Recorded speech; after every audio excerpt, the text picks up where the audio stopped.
Boa noite, pessoal. Como vai? Espero que estejam todos bem. Um prazer estar aqui de novo, fazendo o podcast, desta vez do Unique Cash. A última vez que a gente esteve aqui foi 2 anos atrás, né? Acho que foi na guerra, quando começou a guerra da Croácia, a gente fez um podcast, quando começou a guerra, e desde então não deu para fazer mais, mas agora a gente voltou com esse primeiro episódio do Unique. E, pessoal, tenho a honra, o prazer de ter aqui um cara super gente fina, catando vence agora. Catando vence, eu não sabia, descobri. Morando aqui na nossa cidade, é um prazer ter aqui hoje para conversar com a gente. O Jean Luiz Leonardi. Boa noite, Jean. Boa noite, obrigado pelo convite. Olá a todos. Vou apresentar o Jean aqui para vocês, tá? O Jean, ele é doutor em psicologia pela PUC de São Paulo, né?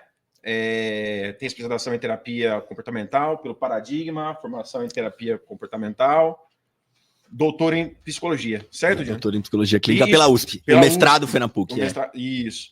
E especialista na psicologia baseada em evidências, certo, Jean? Certo, isso aí. Maravilha. Pessoal, esse é o papo que a gente vai trocar hoje, uma ideia aqui sobre psicologia, sobre pseudociência. Fiquem à vontade para fazerem perguntas aqui para a gente, vai ser um prazer ter a participação de vocês, tá bom?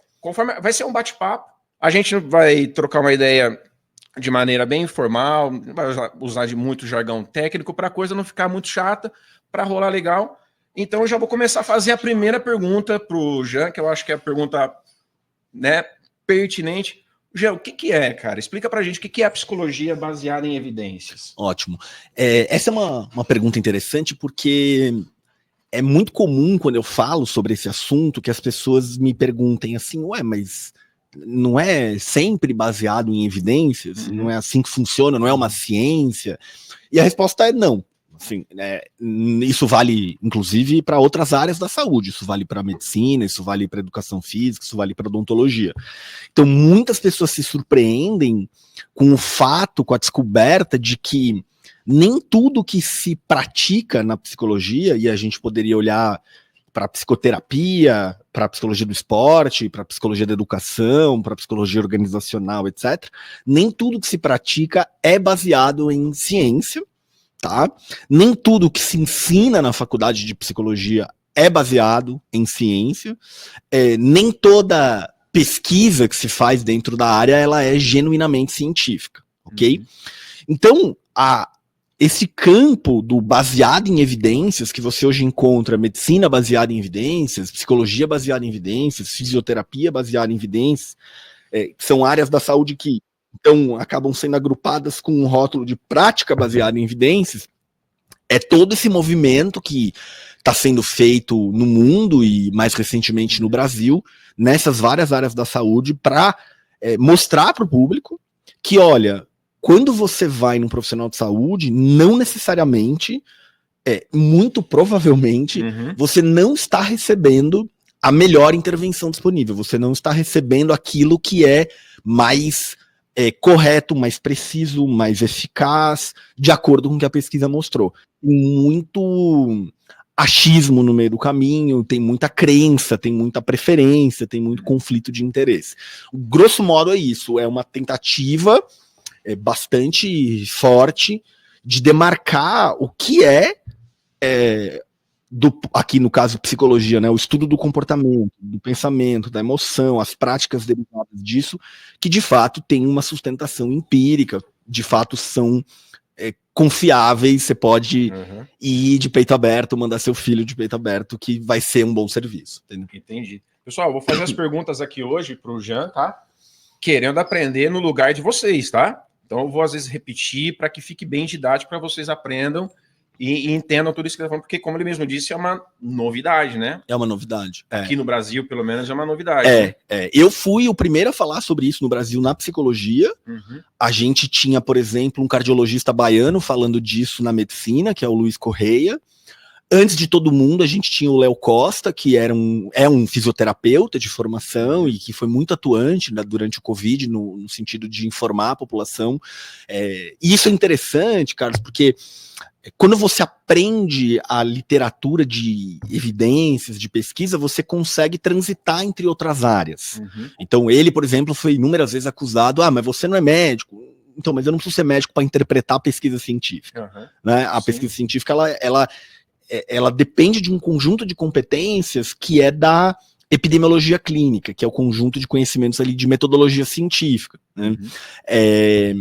Inclusive, cara, uma coisa que é interessante as pessoas saberem é que não é porque alguém é médico que essa pessoa necessariamente sabe de ciência. Maravilha. Não, isso é importante. Né? Não é porque alguém é psicólogo que essa pessoa sabe de ciência. Não é porque alguém é nutricionista que alguém sabe de ciência. As pessoas acham que o médico ou o psicólogo é quase um semideus, né? Exato. Não, se ele falou, né? Exato. E tem uma coisa que piora ainda o cenário, que assim, a gente é muito comum nessas chamadas pseudociências, nessas práticas sem embasamento, o argumento da autoridade. Né? E aí, nesse miolo, parte do argumento da autoridade são os próprios conselhos. Então, por exemplo, o Conselho de Fisioterapia, ele reconhece, aprova, por exemplo, práticas que não têm nenhuma comprovação e que, pelo contrário, eles já se mostraram perigosas. Por exemplo, no Conselho Federal de Medicina, aprova a homeopatia. A gente não tem nenhuma evidência de que ela é eficaz. Na verdade, a gente tem evidência de que ela não é eficaz. Né? A mesma coisa vale... Polêmica. Homeopatia. Mas é isso, eu sou só o porta-voz dos estudos. Né?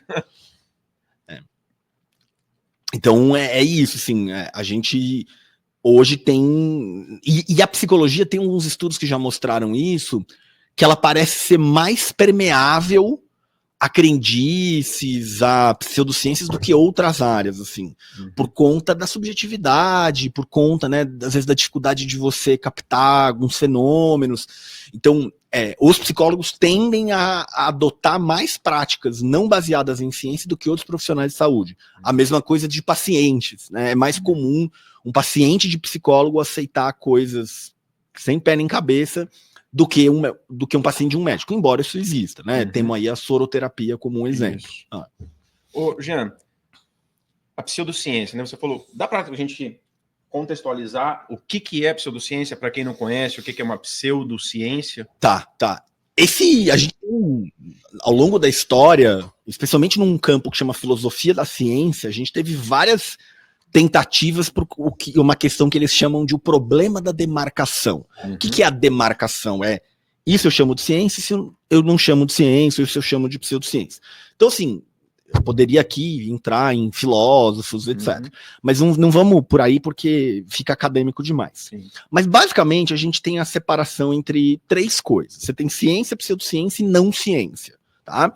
Vamos começar pela não ciência, que é mais fácil. Não ciência não é ciência e nem pretende ser, e mais do que isso, nem precisa ser. Ou, por exemplo, a arte é uma não ciência, certo? E nem pretende ser. A fé, ela não é ciência e nem pretende ser, certo? São outros domínios vou chamar da experiência humana, tá?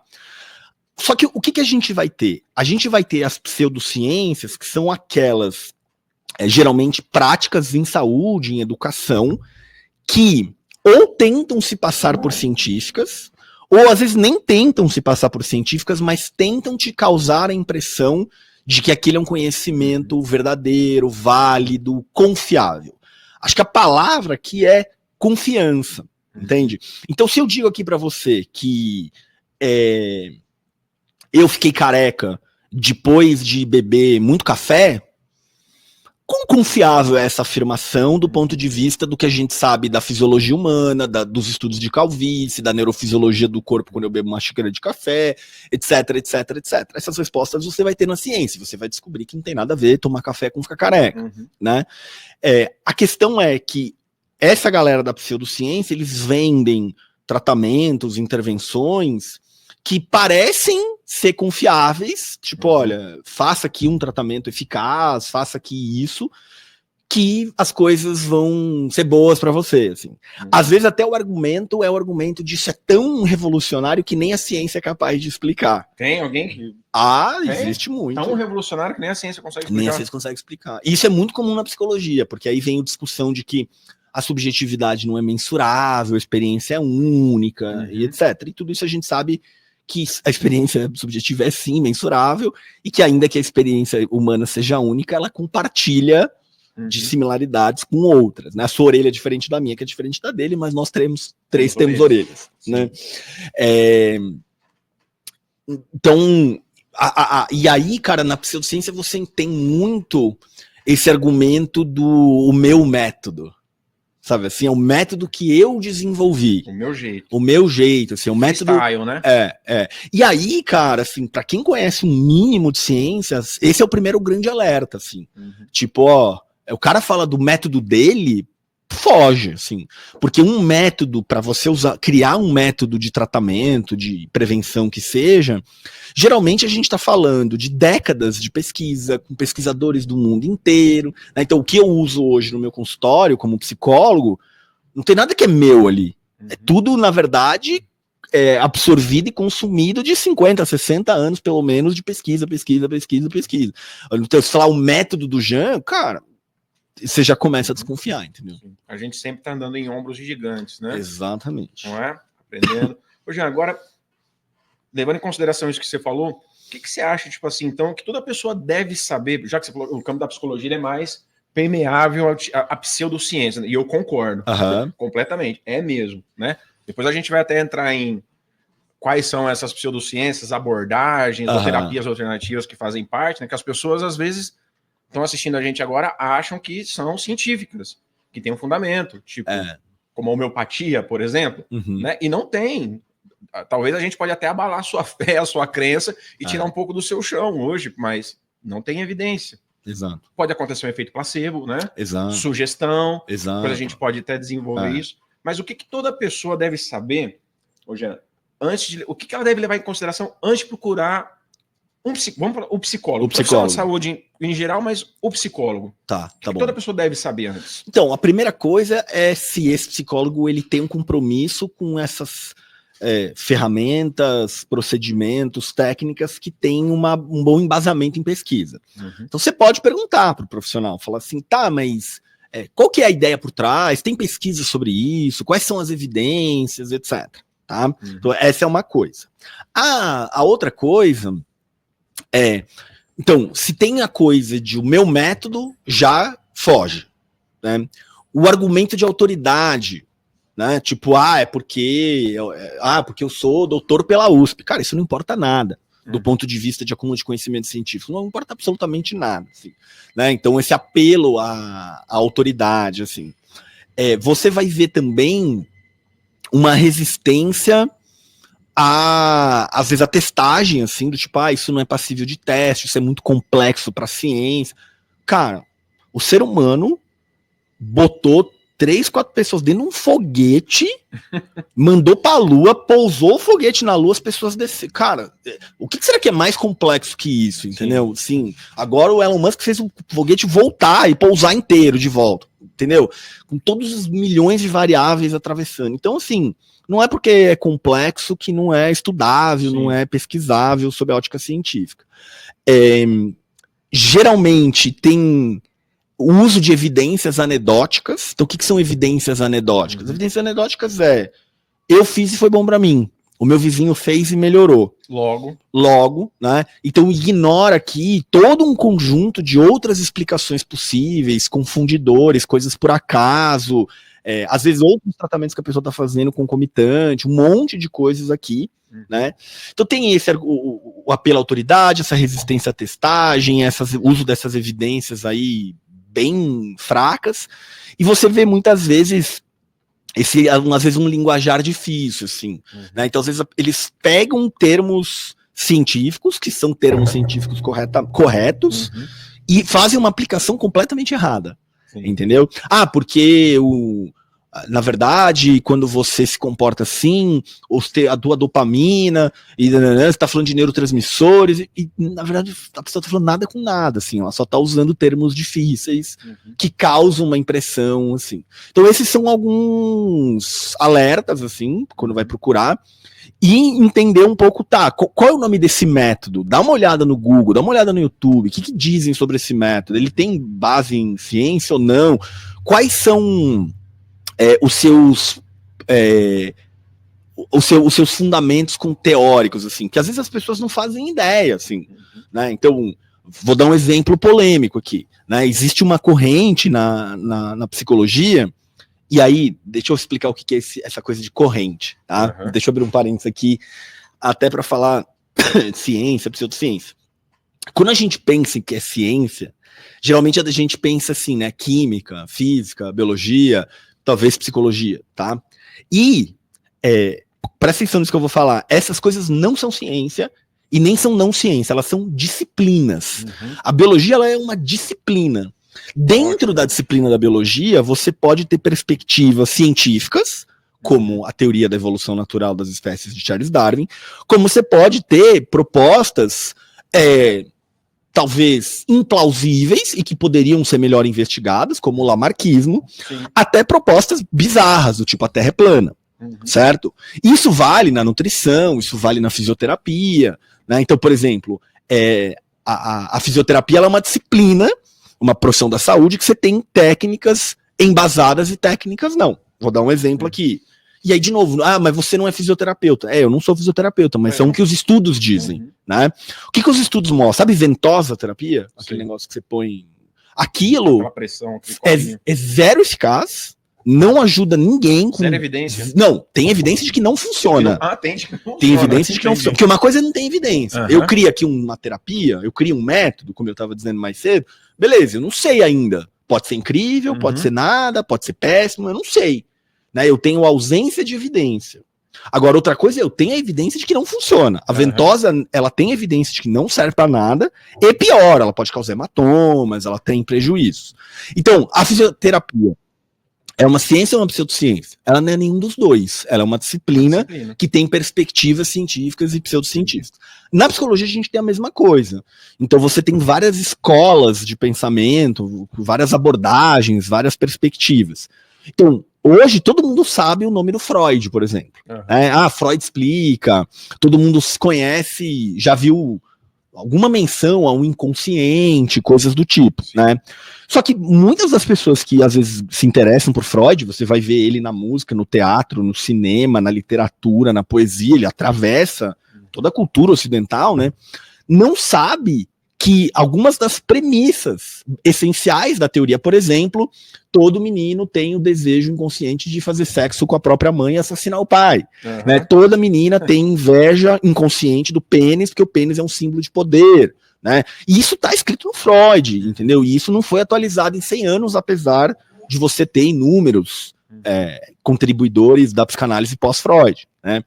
Então é entender um pouco o que está por trás desse modelo aqui. É um modelo que faz sentido para mim? Eu realmente acredito nisso? Qual é o embasamento científico disso? Acho que são algumas perguntas que a pessoa que vai procurar um psicólogo tem que ter, entendeu? Maravilha.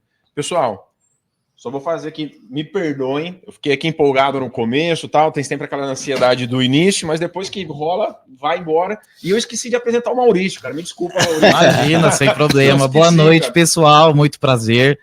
E acho que já vou começar, eu queria fazer uma perguntinha, então. Essa explicação que você deu, já é uma coisa assim, a prática baseada em evidência é uma postura que compete ao profissional que está prestando o serviço. Só que aí se a gente pensar no caso de um paciente, de um cliente, e ele tem às vezes alguma crença, superstição dele, vamos pegar, por exemplo, signo, que me veio à cabeça aqui. Qual seria a postura do profissional? Será que existiria um risco, por exemplo, do paciente chegar, poxa, eu não quero ir no psicólogo e falar do meu signo, porque eu sei que é uma pseudociência, mas é uma coisa que eu acredito muito. Será que eu não vou me sentir validado? Como seria a postura do profissional quando chega esse tipo de crença para ele? Não é uma crença que ele está trazendo para o paciente, é o contrário, o paciente está trazendo para ele. Perfeito. Ótima pergunta, Maurício. A crença do paciente, ele tem todo o direito de ter a crença que ele quiser ter. Né? Isso vale, por exemplo, para uma crença política diferente da minha, para uma crença sobre, talvez, comportamento sexual diferente da minha. Talvez eu seja alguém a favor do relacionamento aberto e ele alguém a favor do relacionamento fechado. Né? Talvez ele seja a favor de viver 10 anos a 1000 do que 100 anos a 10, né? Enfim, ele tem ali as suas preferências, seus valores, etc. E tudo isso deve ser respeitado integralmente. O que cabe a um psicólogo, nesse caso, não é desconstruir a crença, mas é fazer o quê? Então a gente quer entender por que que você se comporta assim, por que que você se sente assado, por que que você faz isso, por que que você pensa aquilo. A astrologia te dá estas explicações. E eu não sou astrólogo e não entendo do assunto, e nem se eu entendesse eu poderia misturar, porque aqui eu estou praticando psicologia. Então você fica à vontade para compartilhar tuas percepções, tuas crenças sobre isso. Eu vou olhar para o outro lado da moeda, entendeu? Eu vou olhar aqui para os mecanismos psicológicos que fazem você fazer isso, que fazem você sentir isso, que fazem você pensar aquilo, e dentro daquilo que te produz sofrimento, te traz problema, em que você quer algum tipo de melhoria, de alívio, eu vou te ajudar com essas técnicas psicológicas, entendeu? Então, você em nenhum momento vai tentar desconstruir. O que você eventualmente vai poder fazer é orientar à medida que o paciente pede orientação, entendeu? Então nunca é no sentido de confrontar, mas de tá, beleza, isso aqui é uma coisa, o meu trabalho tá aqui em outro campo, vamos para esse campo, você topa? É por aí, entendeu? Isso valeria, por exemplo, um psicólogo que, sei lá, o psicólogo é ateu e o paciente é cristão, ou o contrário, o psicólogo é cristão e o paciente é ateu. Tipo, não, beleza, a gente pode discutir o efeito de acreditar em Deus ou de não acreditar em Deus na tua vida, no teu sentido de vida, nos teus valores, em quem você quer ser, mas não cabe a mim nem te catequizar e nem tentar te convencer de que Deus não existe, se é isso que eu acredito. Tem que deixar essas coisas bem separadas, tá? O que nem sempre é feito, tá? Então você vai ver psicólogo fazendo mistureba com reiki, com astrologia, com religião. E isso é, inclusive, má prática, tá? Isso é previsto pelo conselho, né, de ética, pelo código de ética do psicólogo, de que isso é antiético, tá? Pessoal, é importante isso, viu? É antiético. Todas essas práticas que o Jean falou aqui é antiético. Então, se você gosta, né, se tá fazendo sentido para você, ok, mas não é uma prática que deveria ser adotada no setting terapêutico. Exato. Certo, Jean? E aproveitando, já que você falou, por exemplo, a biologia, a fisioterapia, elas são disciplinas, né? E ali, né, tem um método científico ali, né? Isso. E a psicologia baseada em evidências, ela é uma abordagem ou ela é uma técnica? Como que é? Tá ótimo. Ela não é nem uma técnica, nem uma escola, ela é um paradigma de tomada de decisão, certo? Então, o que é esse paradigma de tomada de decisão? Eu tenho alguém prestando serviços, certo? Então eu tenho lá um psicólogo em sala de aula, eu tenho um psicólogo no consultório, eu tenho um psicólogo do esporte, ele está prestando um serviço, alguém está pagando pelo trabalho dele, certo? Quando ele está prestando este serviço, sob a ótica da prática baseada em evidências, o que ele precisa fazer? Ele precisa integrar 3 coisas, sempre, simultaneamente, que assim, eu vou separar para fins didáticos, mas são 3 coisas acontecendo o tempo todo, que não deixam de interagir nunca, tá? Então você tem uma coisa que é as evidências, então o que a pesquisa científica me mostrou sobre qual é a melhor maneira de eu ajudar essa pessoa. Então pode ser uma criança que está com dificuldade de aprender matemática. Quais são os melhores métodos para se ensinar matemática? Ou pode ser uma pessoa que quer morrer, né? Acho que a vida não tem por que estar viva, ela quer tirar a própria vida. Como que eu faço para, tipo, conter este problema e para construir para ela, junto com ela ali, uma vida que tenha propósito, tenha sentido, que vale a pena. Então eu tenho uma tomada de decisão a fazer e eu começo aqui por essas evidências. Dada a problemática desse paciente, quais são as melhores alternativas que a literatura me mostrou? Legal. Só que o meu paciente não é o da literatura, o meu paciente é o meu paciente que está sentado na minha frente. Então eu vou precisar adaptar essa evidência para aquele indivíduo que está na minha frente. Entendeu? É mais ou menos assim. Imagina que eu sou nutricionista. Você vem no meu consultório e fala assim, ó, eu quero emagrecer porque, sei lá, tô obeso, tá me fazendo mal. Só que tem um porém, cara, eu sou vegano. Pô, legal, não dá para eu prescrever para você ovo todo café da manhã. Eu vou ter que adaptar as evidências de um emagrecimento saudável para os teus valores, que é ser vegano. Percebe? Então a mesma coisa vai acontecer na terapia. Esse paciente, ele tem objetivos, crenças, preferências, ele tem um contexto social, cultural, econômico, político, ele pensa certas coisas, ele acredita em outras e assim por diante. Então eu vou adequar esta evidência a todas essas características desse indivíduo. Então eu falei de 2 pedaços, a evidência e o paciente. Eu tenho um terceiro pedaço que é quem? Sou eu como profissional. que diz respeito à minha competência técnica. Então, o que isso quer dizer? Por exemplo, eu, com o conhecimento que eu tenho hoje de epidemiologia, de metodologia, eu consigo ir na literatura e ver quão eficaz é a vacina de dengue. Isso não significa que eu sei fabricar a vacina de dengue. Eu sequer sei aplicar numa pessoa uma vacina de dengue. Eu não sei dosar, não sei dar injeção, é no braço, é na bunda, onde é que dá a injeção, entendeu? Mas eu sei dizer da evidência. Do mesmo jeito que eu posso vir aqui e falar assim, a ventosa terapia é uma prática zero eficaz, que causa danos, mas você fala assim, a técnica eficaz é a soltura de não sei o quê, eu não sei fazer, porque eu não tenho o know-how do fisioterapeuta, eu não tenho a mão, eu não tenho a pegada. Então, aqui entra o quê? As competências desse psicólogo de fazer as técnicas certas, de saber mensurar resultado, de saber empatizar, de construir uma boa relação, de ir manejando e transformando esses comportamentos, esses pensamentos, estratégias de autocontrole, de autogerenciamento, de resolução de problemas, identificação de emoção, etc, etc. Então aí tem um know-how técnico. E esse know-how técnico também é aquele que integra a evidência dentro da realidade daquele paciente. Então, grosso modo, a prática baseada em evidências é a integração dessas três coisas.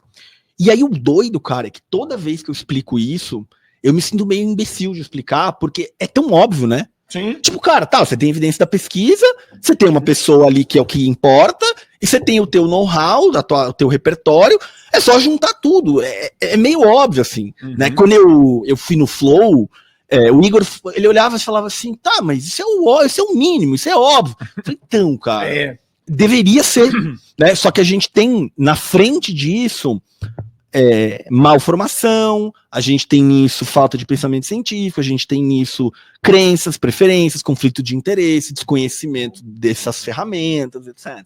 Ô, Jean, você acha que é uma deficiência da formação do psicólogo, a falta de conhecimento do método científico para aplicar o básico, como você diz, né? É o básico, né? De pegar as evidências, olha, tem esse problema, tem esse paciente, tem meu know-how, vou aplicar. Né? É uma deficiência da formação? Cara, é uma deficiência da formação e, no meu entendimento, é uma deficiência que vem do ensino fundamental. Tá? Do meu ponto de vista, a gente deveria ter disciplinas de pensamento crítico no ensino fundamental, aprender a raciocinar, aprender lógica formal, lógica informal, de um jeito interessante, né? Não ficar lidando com triângulos e P maior, né? Mas aprender pensamento crítico no ensino fundamental e aprender o básico de entendimento de como funciona a ciência no ensino médio. Por quê? A gente viu, por exemplo, na pandemia, a Natália Pasternak, a Luana Araújo, né? A Natália Pasternak da microbiologia, a Luana Araújo médica, indo lá nos parlamentares, lá nos políticos em Brasília, e tendo que falar, assim, o óbvio do óbvio do óbvio do óbvio a respeito de vacina, a respeito de qual a diferença de um vírus de uma bactéria, entendeu? Coisa que a gente talvez devesse ter aprendido na escola, assim, sabe? No fundamental. Exato. Para que quando você chega na faculdade, você comece já de cara e fala assim, não, peraí. Isso aqui não faz sentido nenhum. Cadê o dado? Cadê a evidência? Que pesquisa sustenta isso que você está falando? Tá? Então, vou dar um exemplo aqui bem polêmico e real. Tá? Existe uma proposição no campo da psicologia que chama constelação familiar. Tá? Conhecemos. Certo? A constelação familiar, cara, é um método bastante utilizado no jurídico brasileiro para a parte de mediação de conflitos, de guarda de criança, essas coisas, tá? Eu vou falar uma coisa da constelação familiar só para a gente encerrar o assunto. A constelação familiar tem um pressuposto que é o seguinte, vale lembrar que o cara que criou, ele era vinculado ao nazismo, assim, tá? Mas o pressuposto da constelação familiar, um deles é que se eu abuso sexualmente da minha filha, a responsável por isso é a minha esposa que não me serviu sexualmente o suficiente. Então eu preciso ter alguém na sala de aula do primeiro ano da graduação em psicologia olhando e falando assim, cara, não, peraí. Tá errado. Você não pode ensinar isso aqui, entendeu? Isso aqui é um absurdo. Técnico, ético, moral, científico, tá tudo errado. Só que não, eu tenho gente sendo formada nisso. Você tem evento de constelação familiar dentro do Instituto de Psiquiatria da Faculdade de Medicina da USP. Não é num cantinho, entendeu? Escondido. Tá lá. Entendeu? Os caras no Instagram postando divulgação de curso disso. Entendeu? E aí, acho que faz 1 ano e meio, 2, alguns amigos meus foram num debate em Brasília sobre o uso da constelação familiar no jurídico e tal. Cara, uma das pessoas que eles trouxeram no debate era a filha do criador, tipo, da constelação familiar, que ganha milhões de dólares por ano como licença ali pra galera usar, entendeu? Então falta muito disso na formação. A graduação em psicologia hoje, ela é muito deficitária, assim, muito deficitária. Essas coisas de prática baseada em evidência, por exemplo, eu não aprendi na graduação, não aprendi na especialização, não aprendi no mestrado, não aprendi no doutorado, né? Foram coisas que eu fui estudando, descobrindo, aí transformei meu doutorado nesse tema e tal, e vem ganhando força, felizmente, cada vez mais. E graças a você, cara, eu não conhecia, graças a você, sim, é verdade, porque eu não conhecia. Na minha formação, não foi contemplada a prática baseada em evidência, a TCC, né? Só. Que é um pedaço da história. Isso, um pedaço da história. Agora, DBT, a AT, a CT, nunca, jamais. Eu conheci há pouco tempo atrás, te seguindo. Falei, cara, que coisa legal, preciso estudar isso, preciso aprender. Hoje, aplico pouco ali, que já tô, né? Depois a gente vai falar do Instituto, né? Que vai ser uma pós aí para quem está interessado. Ô, Jean, o que você acha dos profissionais, por exemplo, né, da constelação familiar? Eu conheci pessoas, né, que trabalharam, mas quando você chega para... Não, eles não...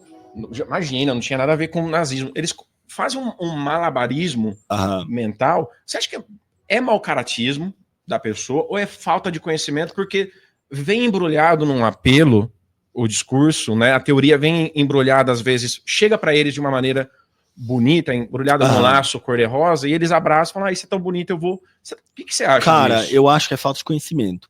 Eu, até hoje, acho que eu nunca conheci um terapeuta de nenhuma escola, de nenhuma abordagem, que fosse mau caráter, assim. Eu sei que eles existem, né, como existe em qualquer profissão, né, você tem gente do bem e do mal em qualquer profissão, você vai no estádio de futebol, tem um torcedor cruel e tem um torcedor bom coração, em qualquer lugar do planeta é assim.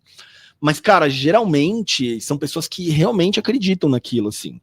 Seja porque faltou conhecimento, né? Tipo, esses dias eu dei exatamente esse exemplo eu acho que algum podcast que eu dei esse exemplo da constelação familiar, que o cara falou, da filha, não sei o quê. E uma pessoa falou e comentou no YouTube e falou assim, cara, você tá inventando. O Bert Hellinger, que é o criador, nunca falou isso. Cara, eu precisei achar o livro, lembrar do pedaço que estava escrito isso, para transcrever, aspas, falou, tá aqui, ó. Ele falou sim. Não tem nenhuma intenção em inventar aqui, entendeu? Ele falou, tá aqui. Então tem uma parte que é, será que você leu mesmo? Será que você sabe mesmo? Tem uma parte que, assim, cara, toda vez que você faz uma prática, alguém se beneficia. Entendeu? Seja porque, sei lá, cara, aconteceu alguma coisa ali que beneficiou aquela pessoa, ela estava vivendo outras coisas ao mesmo tempo. Então, assim, alguém faz ventosa terapia e se sente melhor. A questão é, em termos de população geral, isso ajuda ou não ajuda? E aí ela viu alguém que fez e que se sentiu melhor. Só que aquela coisa, ela desconsiderou todas as outras coisas que essa pessoa fez. Sim. Né? Então, eu tô com gripe, eu chupei limão, eu tomei vitamina C, eu dormi mais horas por dia, eu aumentei a banana, quanto eu como de banana, e eu começo a achar que é a banana, entendeu? A banana que cura a gripe, assim, pô, mas é a minha experiência, inclusive meu vizinho tava com gripe, falei pra ele comer banana e ele melhorou. Então você começa a ter um sistema de crença mesmo, assim. Então eu acho que é falta de conhecimento, assim. Inclusive, além de tudo isso, existe um negócio que chama viés do custo afundado. O que é o viés do custo afundado? Isso vem da década de 70. Quem perdeu dinheiro na Bolsa de Valores sabe do que eu tô falando. O que é o viés do custo afundado? Os caras fizeram uns estudos na década de 70 que eram assim, eu pego 50 pessoas para assistir um filme no cinema. Metade delas pagam o ingresso. Metade ganha de presente. E elas entram para assistir esse filme. E esse filme é propositadamente uma porcaria, assim. O áudio é abafado, a imagem não dá pra ver nada, a história não tem história. Tipo, um negócio que é totalmente bizarro. E eles começam a medir o abandono. Quem larga o filme na metade? O que acontece? Quem pagou por aquilo tem uma tendência muito menor a ir embora. Tipo, como que entrou de graça? Eu não paguei nada, isso aqui mesmo, dane isso aqui, tipo, vou embora, não vou perder, já perdi meia hora da minha vida, não vou perder mais meia hora. O cara que pagou, ele tem uma tendência a continuar investindo, tempo, energia, dinheiro, esforço naquilo que é ruim só por conta do tempo, energia e esforço que ele já investiu. Você imagina assim, cara, você trabalha 30 anos com, sei lá, constelação familiar. E aí você fala, tá bom, o cara foi lá no podcast, falou que não presta, que é ruim, deixa eu estudar mais disso. E aí você descobre que é um boost. Cara, não é fácil, entendeu? Sim. Não Tira é o chão, fácil. né? Pede, tira né, a vida dele. Eu tenho um aluno, tive um aluno que ele foi vítima de psicólogo em cura gay, a vida inteira, assim. Hoje ele é um dos grandes nomes da psicologia brasileira no movimento anti-cura gay, assim, escreveu documentos para o Conselho de Psicologia e tudo. E esse cara, ele vem fazendo uma migração da psicanálise para a prática baseada em evidências. Ele falou, só que, cara, eu ainda sou professor de psicanálise, eu ainda tenho pacientes que me procuram porque eu ser psicanalista. Tipo, cara, assim, o meu aluguel, meu supermercado depende ainda de eu ser psicanalista e ser visto como psicanalista, entendeu? Loucura. Então tem uma coisa ali que te amarra um pouco, assim, sabe? Pô, fiz isso a vida inteira, se eu parar de fazer isso, eu vou fazer o quê? Vou começar a estudar do zero. Tem várias pessoas que têm essa coragem e dão a cara e estão migrando, e estão mudando, assim. Que bom. Mas é difícil mesmo, né? Imagina, eu tô pensando aqui. Pessoal, isso dá para ampliar isso que o Jean acaba de dizer. Por exemplo, tô pagando, eu investi em relacionamentos, né? Que a pessoa fala, nossa, mas eu investi nesse relacionamento 10 anos agora. Não, tem que dar certo. Se eu investir, né? Questões políticas, né? Pô, eu acreditava em tal ideologia ou em tal político. Nossa, tô vendo que ele pisou na bola. Se ele, não é um erro seu ter acreditado nele, viu? Não é, você pode mudar, você não tem que cristalizar a sua opinião e não mudar. Né? Inclusive, essa é a grande postura científica, né? A postura científica, ela é o quê? Putz, que bom que você me provou errado, agora deixa eu mudar e melhorar. Isso. Né? Só que o que muitas pessoas têm dificuldade de entender é que a ciência, primeiro, ela não é perfeita, ela não é exata, né? Ela é probabilística, e ela é um acúmulo de conhecimento em que você vai refinando. É por isso que tem aquela piada do o ovo faz mal, agora o ovo faz bem, agora o ovo faz mal, agora o ovo faz bem, né? Porque vai depender de quão bem feito foi um novo estudo, o que isso prova em relação a estudos contrários, né? Então a gente tem, sei lá, não sei se quem tá vendo a gente tem idade para isso, não sei se vocês lembram de um anti-inflamatório chamado Vioxx. Eu tomei muito Vioxx, era um remédio anti-inflamatório para tendinite, que era a grande promessa da cura da tendinite. Foi um remédio que ficou 3 anos no mercado e foi removido, porque se descobriu vários prejuízos dele. Hoje a gente tem artigos científicos discutindo o que a gente aprendeu com o Vioxx, do ponto de vista de erro em ciência, em problema de conflito de interesse, em erro de metodologia. Um remédio que foi descartado completamente, assim.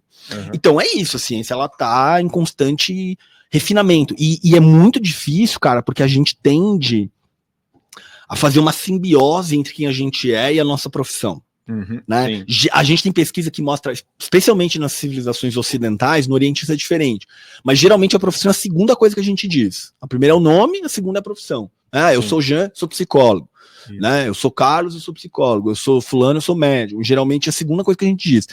E aí a gente tem uma coisa muito incrustada que é: eu ataco a constelação familiar, parece que eu tô atacando a pessoa. Isso. Quando eu tô atacando uma prática, um conhecimento, uma construção ideológica e assim por diante. As pessoas levam pro pessoal, né? Quando você ataca, por exemplo, uma ideologia, né? Ou a própria técnica, né? Eles levam pro lado pessoal, porque aquilo ele fundamentou a vida dele em cima disso, né? Ô, Jean, você falou isso no mundo ocidental, né? Me parece, eu não sei, uma impressão que eu tenho, tá? Uma impressão, nada baseada em evidência, a não ser na observação. Tá. Mas que as pessoas, por exemplo, você falou da ventosa, né? Principalmente no interior, me parece que isso acontece muito. Mas no Brasil, olha, funcionou no Maurício, e aí funcionou em mim, e aí isso se propaga de uma maneira e vira ciência. A gente pode falar do que aconteceu na pandemia, né? Foi um desfile disso, né? Perfeito. Os remédios, teve um prefeito de uma cidade que com ozônio, né? Ozônio, uma loucura. O Conselho de Fisioterapia reconhece ozônio, por exemplo, o que é um absurdo. Né? Sim. Então, você acha é da cultura do país, da pessoa ser tão suscetível a acreditar e não questionar? É tão fácil, acho que uma pessoa cair em golpe, né? Qualquer assunto, qualquer apelo, acho que vai deixar a pessoa suscetível a cair em uma conversa de um médico mal intencionado, de um profissional de saúde, de um golpista. Você acha que é um traço da cultura, a falta de educação? Atravessa várias coisas aí, tá? Acho que tem um lance dessa falta do pensamento crítico e formação científica, que eu falei mais cedo. Quando você menciona a cidade do interior, assim, eu que sou de São Paulo, né? Então, vim de uma cidade de 18 milhões de pessoas para aqui a 150 mil, não sei, né? Então, se você pensar que uma cidade de 150 mil, assim, você fizer os recortes dos estratos socioeconômicos, assim, cara, você meio conhece todo mundo, assim, né? Tipo, e aí o que acontece? É muito mais provável você conhecer o cara que fez a Ventosa e ficou bem do que numa cidade com 15 milhões, assim, né? Então, tem isso sim, então, pô, ele foi lá e ficou bem, e não tem essa análise de, tá, mas será que ele ficou bem por causa disso? Ele ficou bem enquanto ele fez aquilo, mas será que foi por causa disso? E aí toda a questão do pensamento científico. Acho que entra uma coisa que a gente acredita, cara, eu acreditei por anos até chegar nisso, que eu vou no médico, eu acho que ele sabe o que ele tá fazendo. Né? Eu vou no fisioterapeuta, eu acho que ele sabe o que ele tá fazendo. Né? Eu posso contar a minha história de problema de dor que eu tive, de lesão. Cara, eu gastei 2 carros em tratamento que eu fui descobrir 20 anos depois que todos eram inúteis. E, 2 carros? 2 carros. Nossa. Eu não, meu pai, coitado. Né? Então, assim, cara, gastei rios de dinheiro em tratamento, sim, porque era uma fisioterapeuta formada pela USP, porque era um acupunturista bambambam que fazia acupuntura da Luciana Gimenez, vivia na televisão. Entendeu? Porque o cara é doutor em medicina. Esse cara sabe o que ele tá fazendo. Eu que sou um moleque de 20 anos, não sei. Entende? Então tem um pouco de você acreditar na coisa da profissão, né? A gente espera que esse profissional saiba o que tá fazendo. E também, cara, porque as pessoas preferem soluções fáceis, né? Se a gente gravar aqui um podcast, falar, vamos lá, vamos dar 5 dicas para ser feliz e ficar milionário. Nossa. Cara, tipo, todo mundo quer ver, né? Assim, primeiro, faça isso. Todo mundo quer ver, assim. Ninguém gosta da complexidade que a vida humana é de verdade, assim. Ela é muito difícil, assim mesmo. Quer fazer uma pergunta, Rony? Eu quero. Ô Jean, o Carlos até te fez uma pergunta parecida, né? Como a gente vai poder identificar, como eu posso descobrir se o profissional que eu estou contratando está prestando uma prática baseada em evidência. E aí eu queria ver queria fazer uma pergunta um pouquinho parecida, mas puxando para a área digital, né? Eu acho que eu tenho essa impressão de que é muito difícil a gente ter uma fiscalização. Então, assim, você rodar um pouquinho, né, no algoritmo de algum determinado tema, você já vai começar a achar tabelinha, curo depressão em 12 dias, tudo, ou algum curso milagroso. E aí você entra no perfil, às vezes é lotado de seguidor, a gente não sabe nem se é comprado ou não, mas impulsiona. Então, é um perfil cheio de seguidor, a fotinha com o jaleco, aquele negócio bem trabalhado, né, no marketing. E então, assim, além de eu tentar buscar essa informação, porque às vezes se eu falar diretamente com um profissional, ele já vai ser muito bem articulado para te convencer de que aquilo é bom, já tem toda essa preparação. Essa pessoa, existe um lugar onde ela pode pesquisar se aquilo é científico, ou se ela descobre, ela pode denunciar para alguém, algum conselho. O que ela pode fazer quando ela se depara com essa situação? Tá. Cara, isso que você tá falando do digital é bem importante, assim, porque o digital, ele tem uma coisa que quanto mais dinheiro você tem, mais dinheiro você ganha.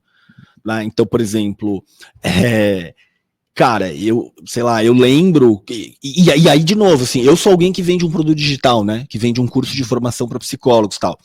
E aí, como é que você separa o joio do trigo, assim, né? Então, primeiro, assim, você vai ser impactado pelo chamado tráfego pago. Né? Então a gente está aqui falando, a gente fala umas coisas, tal, pesquisa outras, o algoritmo identifica, agora sabe que você tem interesse em depressão, agora você tem interesse em psicologia, tem interesse né?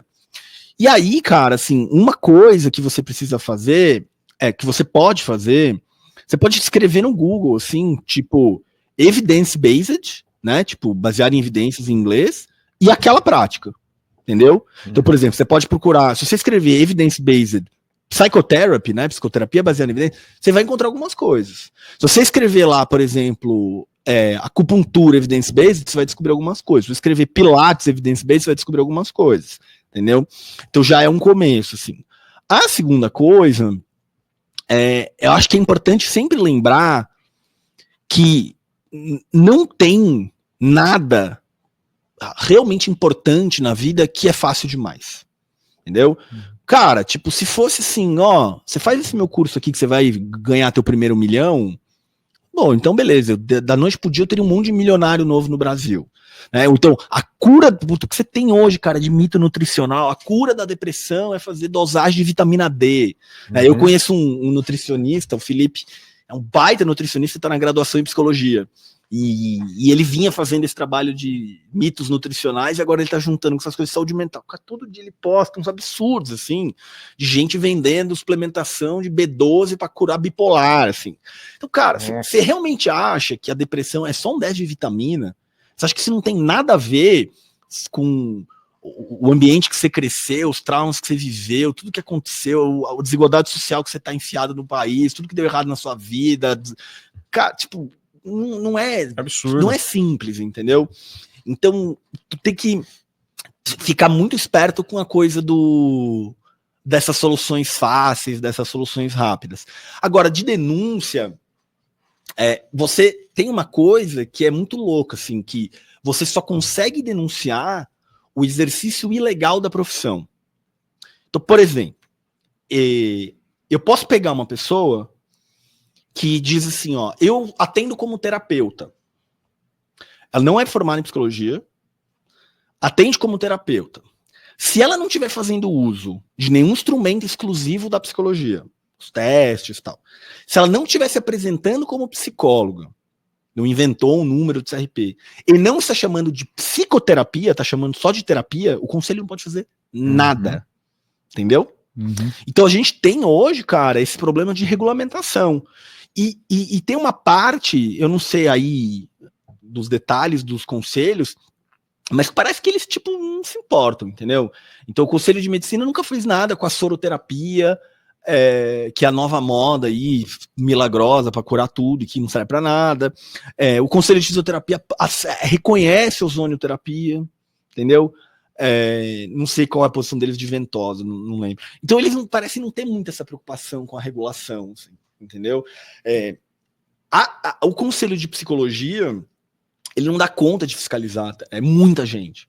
Eu lembro, eu fui fiscalizado uma vez na vida pelo Conselho, quando eu abri uma pessoa jurídica. E eu perguntei para eles, mas né, eu sou psicólogo há 3, 4 anos, nunca fui fiscalizado, eu abri, deu 2 meses, vocês marcaram uma fiscalização, por quê?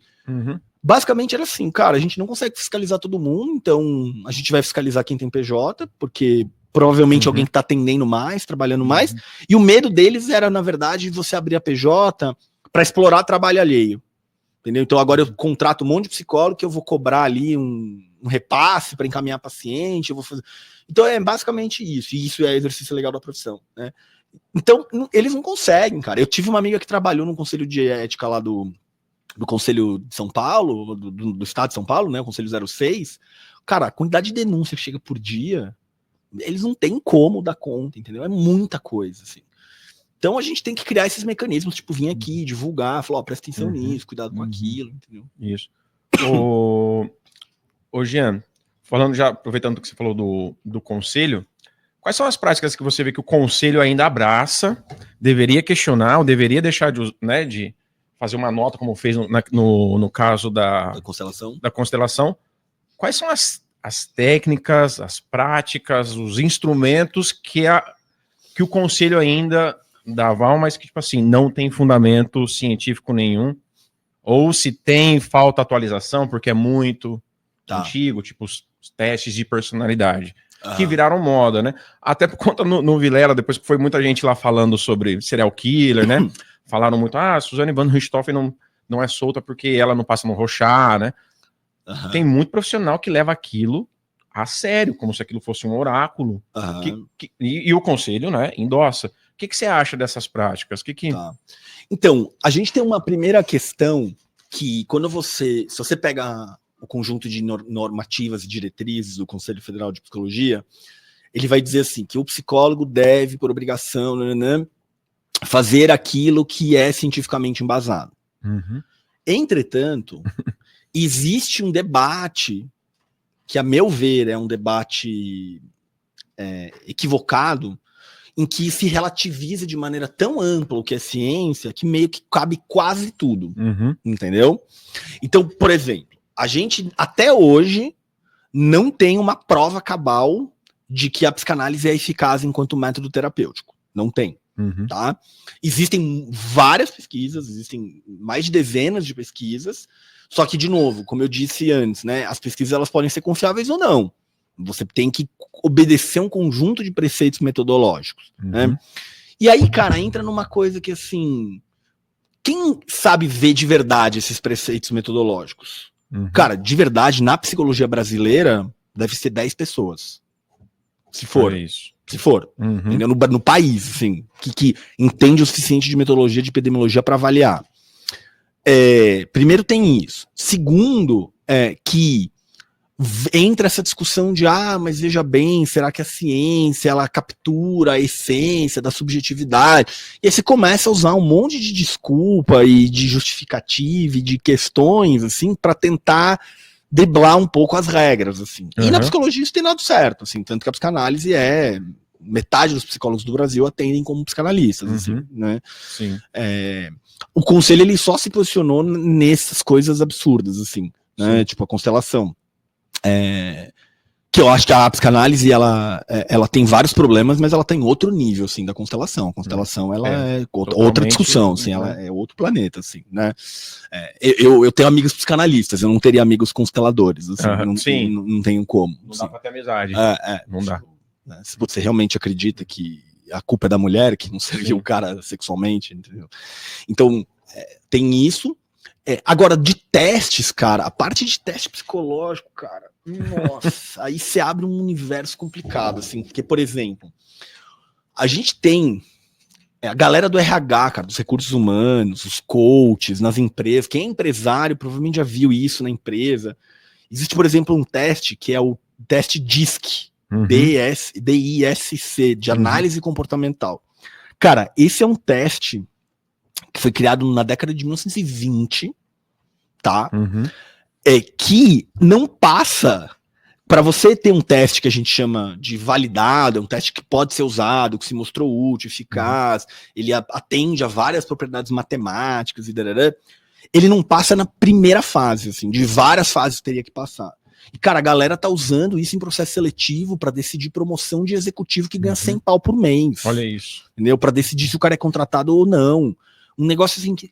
E aí, já chegou no meu consultório a pessoa que fala assim, porque eu fiz o DISC, puta, eu sou um merda por causa disso. Cara, não, esquece, pelo amor de Deus, assim, entendeu? E a gente tem também um outro problema que o conselho tenta fiscalizar, mas, de novo, é muita coisa, que é o uso desses testes exclusivos de psicólogos por não psicólogos. Né? Então, tem muito. Principalmente palográfico, então. Palográfico. Esses dias eu recebi, anteontem me mandaram lá no meu Instagram, tem essa dentista aqui usando o Scalabeck de ansiedade, é um instrumento que é exclusivo de uso do psicólogo, não deveria estar usando. E aí, cara, o conselho vai falar, isso aqui é do psicólogo, mas ela é dentista, e fala com o conselho de dentista, puta, é difícil, sim.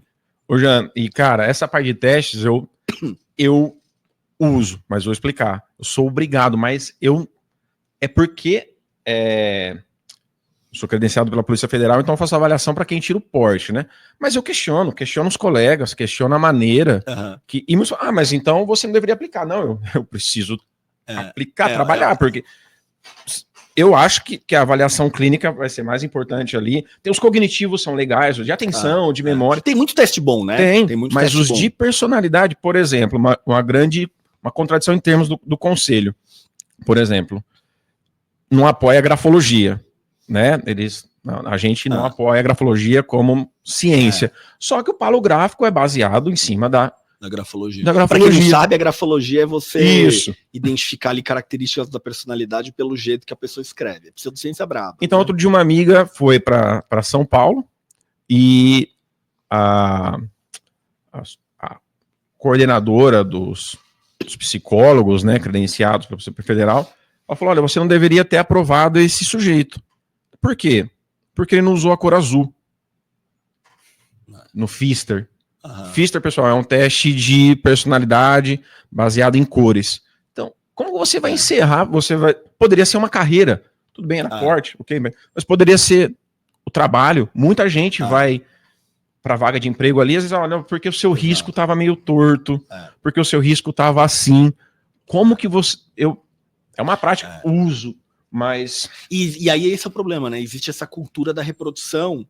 Tem que usar, porque é a regra do conselho, é a regra da Polícia Federal, é a regra de não sei quem. Isso. E aí, de novo, o problema, ele tá lá na formação, né? Porque isso deveria começar a cortar lá atrás, falar assim, não, isso aqui descarta, isso aqui não presta. Não presta, coloca outras coisas aí que dá para fazer uma avaliação melhor. Mas eu acho, cara, que existe uma sedução, assim, entendeu? Quando o cara faz um DISC, por exemplo, ou faz um teste de personalidade das cores, alguma coisa assim, aquilo dá alguma coisa ali pra ele. Assim, então eu sou mais proativo, então eu sou menos líder, então eu sou mais não sei o que lá. As pessoas gostam dessas coisas fáceis, assim. Vocês já ouviram falar do efeito Forer? Já. Eu vou falar, o efeito Forer é uma das coisas que se usa pra explicar astrologia. Astrologia. Né? O cara, não sei se você sabe de onde veio o efeito Forer, o cara fez um experimento que ele pegou estudantes de graduação e falou pra eles assim, a gente vai fazer um teste de personalidade aqui. E a gente vai detectar aqui a sua personalidade. E aí, o que esse cara faz? Ele faz um teste falso, sem pé nem cabeça lá, e pra parecer que é alguma coisa. E ele cria uma descrição de um parágrafo, e-mail, 2 ali, uma página, sei lá, do resultado. Só que ele cria um só. É um só, que ele cria com algumas descrições meio amplas, assim, né? E aí, ele dá o feedback para os alunos individualmente. Entrega o papel e fala, isso que deu seu teste de personalidade. E aí ele pede pro cara dizer, tipo, numa escala, sei lá, de 1 a 5, uma coisa, quanto que você concorda. Cara, e 97% diz assim, não, puta, perfeito, sou eu. Então essa é a nossa tendência, porque se eu falo pra você assim, não, você é um cara esforçado, mas às vezes você também, tipo, dá uma desencanada, às vezes você titubeia. Quem não?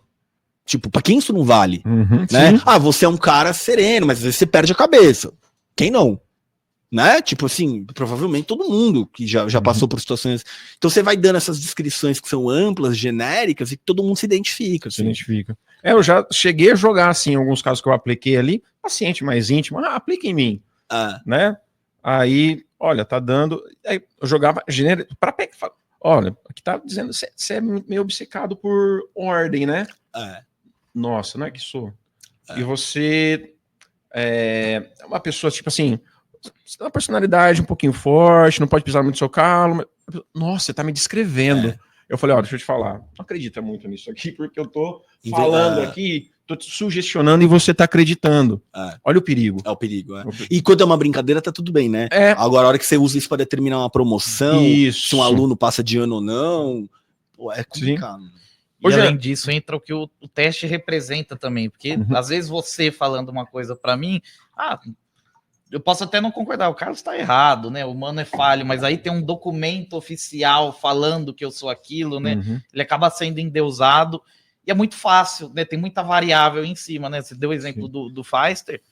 Às vezes eu usei o azul porque no caminho para a clínica eu vi uma camiseta azul na vitrine super linda e aqui e pus, e aí vai dar uma personalidade totalmente... Agora, o que é mais sedutor, né? Explicar porque, tipo, cara, você viu uma camisa azul e aquilo de alguma maneira ficou um pouquinho na memória e acabou, ou não, porque o azul, tem na verdade, glamour em cima do documento. Tem um conflito, pô... E é engraçado, é tão óbvio, chega a ser, é tão óbvio, fala, poxa, como, por exemplo, na época da Copa e eleição, no Pfister, né, só dava pirâmide azul, amarela e branca. Então quer dizer... É o que a pessoa tava vendo, né? É isso, então agora quer dizer que todas as personalidades são assim por conta dessas cores? Não, é simplesmente... E essa variável? A gente tem que levar em consideração. Mas tem pessoas que seguem à risca. Não, então se você colocou azul... amarelo, quer dizer isso, porque tá ali no manual. Agora, ainda a gente tá falando de testes espatafúrdios, assim, ainda os testes decentes e verdadeiros e válidos e confiáveis, eles são um pedaço do quebra-cabeças, né, de uma avaliação. Sim. Ele não é, sei lá, um ortopedista que um paciente que chega com, sei lá, queixa de dor, fez uma ressonância, um raio-x, não deu nada. Tá, aquilo é um pedaço da conversa, né? Então, bom, o raio-x não deu nada, então você não tá com dor. Tchau, não tem o que fazer. Não, peraí, isso aqui é um pedaço da avaliação, né? Ô, Jean, agora uma pergunta, cara. Tipo assim, você já acreditou, cara, em alguma pseudociência? Já teve uma que você chamou de sua? Vixe. É não? Vixe, meditava dentro da pirâmide pra canalizar energia. Sério? Nossa. Ó, eu vou contar pra você, assim, eu comecei a me interessar pela essa área do comportamento humano, da psicologia, com uns 12, 13 anos, assim. Uhum. E eu ia criando as minhas teorias da minha cabeça, assim, né? As pessoas se comportam por causa disso, tipo, né? Observação ali, ia criando as coisas da minha cabeça. Aí eu decidi que queria ser psicólogo com uns 15, 16 anos. Só que com 15, 16 anos eu comecei a me enveredar bastante pra música. E aí comecei a tocar vários instrumentos, tive uma banda grande com pessoas bem mais velhas que eu, toquei em vários lugares do Brasil e decidi ser músico profissional, desencanei da psicologia, assim. E aí fui fazer faculdade de música. Na faculdade de música eu me lesionei, tipo um esforço repetitivo. E aqui começa, cara, uma longa jornada para tentar me curar dessa dor aí, entendeu? Dessa lesão e tal. E aí, cara, você imagina que era uma dor que eu sentia que não aparecia em ressonância magnética, fiz 6, não aparecia em raio-x, e aí começa, cara, psicólogo, no fundo, você não quer ser músico. Lá no seu inconsciente, você está se sabotando, você está construindo essa dor, porque nananana. Aí foi, cara, homeopatia, meditar dentro da pirâmide. Eu tinha uma pirâmide grande, assim, que eu meditava dentro dela, assim. Entrava ela na minha cabeça, assim. Eu tinha uma base, tinha que pôr na bússola no ângulo certo e tal. Aí, cara, foi 1000 fisioterapias, acupunturas, nananana. Beleza. Cara, não rolou, voltar a tocar. Fui ser psicólogo, que era na origem o primeiro plano. 16 anos depois, um cara que é o maior especialista em psicologia da dor do Brasil, que é o José Siqueira. Ele não conhecia esse cara, e eu tava começando a trabalhar muito com comportamento suicida nessa época. E ele começou a atender casos de comportamento suicida e me procurou, me achou na internet para fazer supervisão. Supervisão é quando, para quem não é da área, né, um psicólogo mais experiente na área, ele te orienta naquilo, tal. Cara, ele começou a vir e eu não sabia quem ele era, não sabia que ele era um cara importante na área da dor, tal. E aí, bom, toda semana dando supervisão pra ele. Aí um dia, vamos almoçar, um dia bate papo, um dia vai tomar café, começamos a se conhecer. Ele falou, cara, eu conheço um cara que trabalha com fisioterapia baseada em evidências. Você não falou que você tá com vontade de voltar a tocar? Eu falei, eu tô, mas faz 17 anos que eu parei e tal. Eu já tava no metade do doutorado, assim, né? Já era casado e tal. Ele falou, cara, tem um fisioterapeuta, esse meu colega fisioterapeuta é 1 quilômetro do teu consultório, você não quer ir lá? Cara, fui lá, consulta do cara. Aí passei 1h30 contando em detalhes todos os tratamentos que eu fiz. O cara foi anotando tudo, marcando. Falou, bom, vamos lá.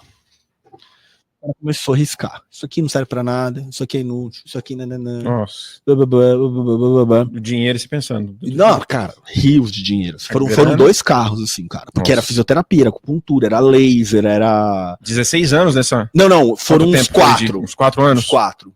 Porque aí eu fiquei 4 anos fazendo a faculdade de música, tudo que era teórico, sem tocar, fazendo tratamento. Nossa. E aí, quando depois de 4 anos de tratamento não deu, cara, eu tinha 22 anos, eu não trabalho, não estudo direito, eu preciso fazer uma coisa da vida, e aí eu desencanei e resolvi ser psicólogo, que era o plano A no começo, assim. Cara, aí beleza, mas eu continuei tendo um pouco de dor e tal, mas nada que atrapalhava, assim. Cara, esse fisioterapeuta, ele me falou o seguinte, a tua dor nada mais é do que fraqueza muscular e você agora tem medo condicionado. Pô, eu sei o que é isso, né? Tipo, eu estudei isso. Tipo, o mínimo sugestão de dor você entra em alerta, assim, né? E catastrofiza e tal. Então vamos fazer o seguinte, compra lá uma guitarra, que você queria, eu não tocava guitarra, eu tocava outros instrumentos, não tocava. Compra lá uma guitarra lá, compra uma barata lá pra gente tentar. Beleza.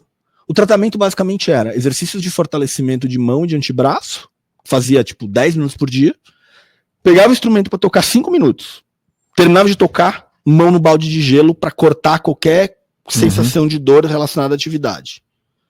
Foi só isso. Depois 10 minutos, foi o tratamento. Depois 15 minutos. Hoje eu toco 3, 4 horas seguidas. Sem dor. Sem dor. E eu fui 3 sessões do cara, gastei um jantar com o cara. Olha aí. Entendeu? E aí, ó, então o que acontece, cara? Por quê? Porque eu não encontrei alguém que trabalhava com prática baseada em evidência. Então a gente tem, ó, esforço, dinheiro, esperança, um sonho, né? Uhum. E existe um conceito que quem tá ouvindo a gente muitas vezes pensa assim, mas mal não faz. Uhum. Isso é um perigo por 2 razões. Primeiro, que pode fazer mal. Sim. Quando uma pessoa toma remédio psiquiátrico, geralmente ela se pergunta quais são os efeitos colaterais, né? E raramente se pergunta os efeitos colaterais de terapia. E tem efeito colateral, efeito adverso, tem dano, pode ter dano e tal. Isso a literatura mostra. Só que existe uma coisa que chama custo de oportunidade. O que é custo de oportunidade? Custo de oportunidade é o seguinte, vocês dois são fisioterapeutas, certo? Eu tava jogando, sei lá, beach tênis e lesionei meu ombro, tá? Eu lesionei meu ombro, bom, eu parei de jogar beach tênis, eu não consigo carregar as compras do supermercado e eu não consigo pegar meu filho no colo. Só que acontece, eu vou no fisioterapeuta. Eu não vou no Carlos e no Maurício ao mesmo tempo. Eu vou em um só. Ou eu vou escolher o Maurício ou eu vou escolher o Carlos, entende? Só que a hora que eu vou no Carlos, isso tem um custo de oportunidade, que eu não fui no Maurício. A hora que eu fui no Maurício, eu tenho um custo de oportunidade, que eu não fui no Carlos, não fui na Joana, não fui na Maria, não fui na Roberta, etc. Tá. A questão é, o custo de oportunidade, ele é alto porque eu estou deixando de fazer um tratamento que poderia ser eficaz quando ele não é. Cara, eu fiquei 4 anos dirigindo por São Paulo fazendo tratamento. Nossa. Eram horas no trânsito, era dinheiro, era gasolina, era esforço, era um sonho, né? Percebe? Sim. Então, essa ideia de, não, mal não faz, tá longe de ser verdadeira. É por isso que as pessoas precisam fazer os tratamentos que funcionam. E aí, cara, eu vou te falar, depois que eu aprendi prática baseada em evidências, eu confesso pra você que eu fiquei um cara meio chato, assim, entendeu? Porque o que acontece? Pô, levei minha filha numa pediatra. Ela fez um comentário, eu falei, puta, ela não entendeu esse conceito aqui, por isso que ela tá falando isso, cara. Entendeu? Ela falou assim, esse remédio é meio estranho, assim, tem umas pessoas que respondem, umas pessoas que não respondem. Cara, isso chama number need to treat, isso é um conceito básico de epidemiologia, assim, tipo, isso vai acontecer.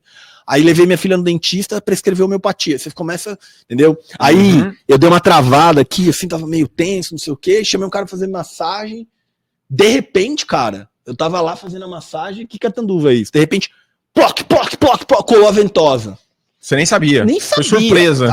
Aí a minha esposa tava junto, ela tirou foto e falou, vou mandar pro Léo Costa que tá fazendo ventosa, começou a zoar, assim, né?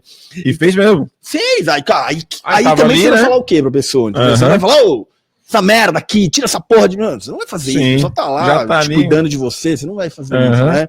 Se tivesse perguntado a tempo, talvez tivesse falado não. Assim, né?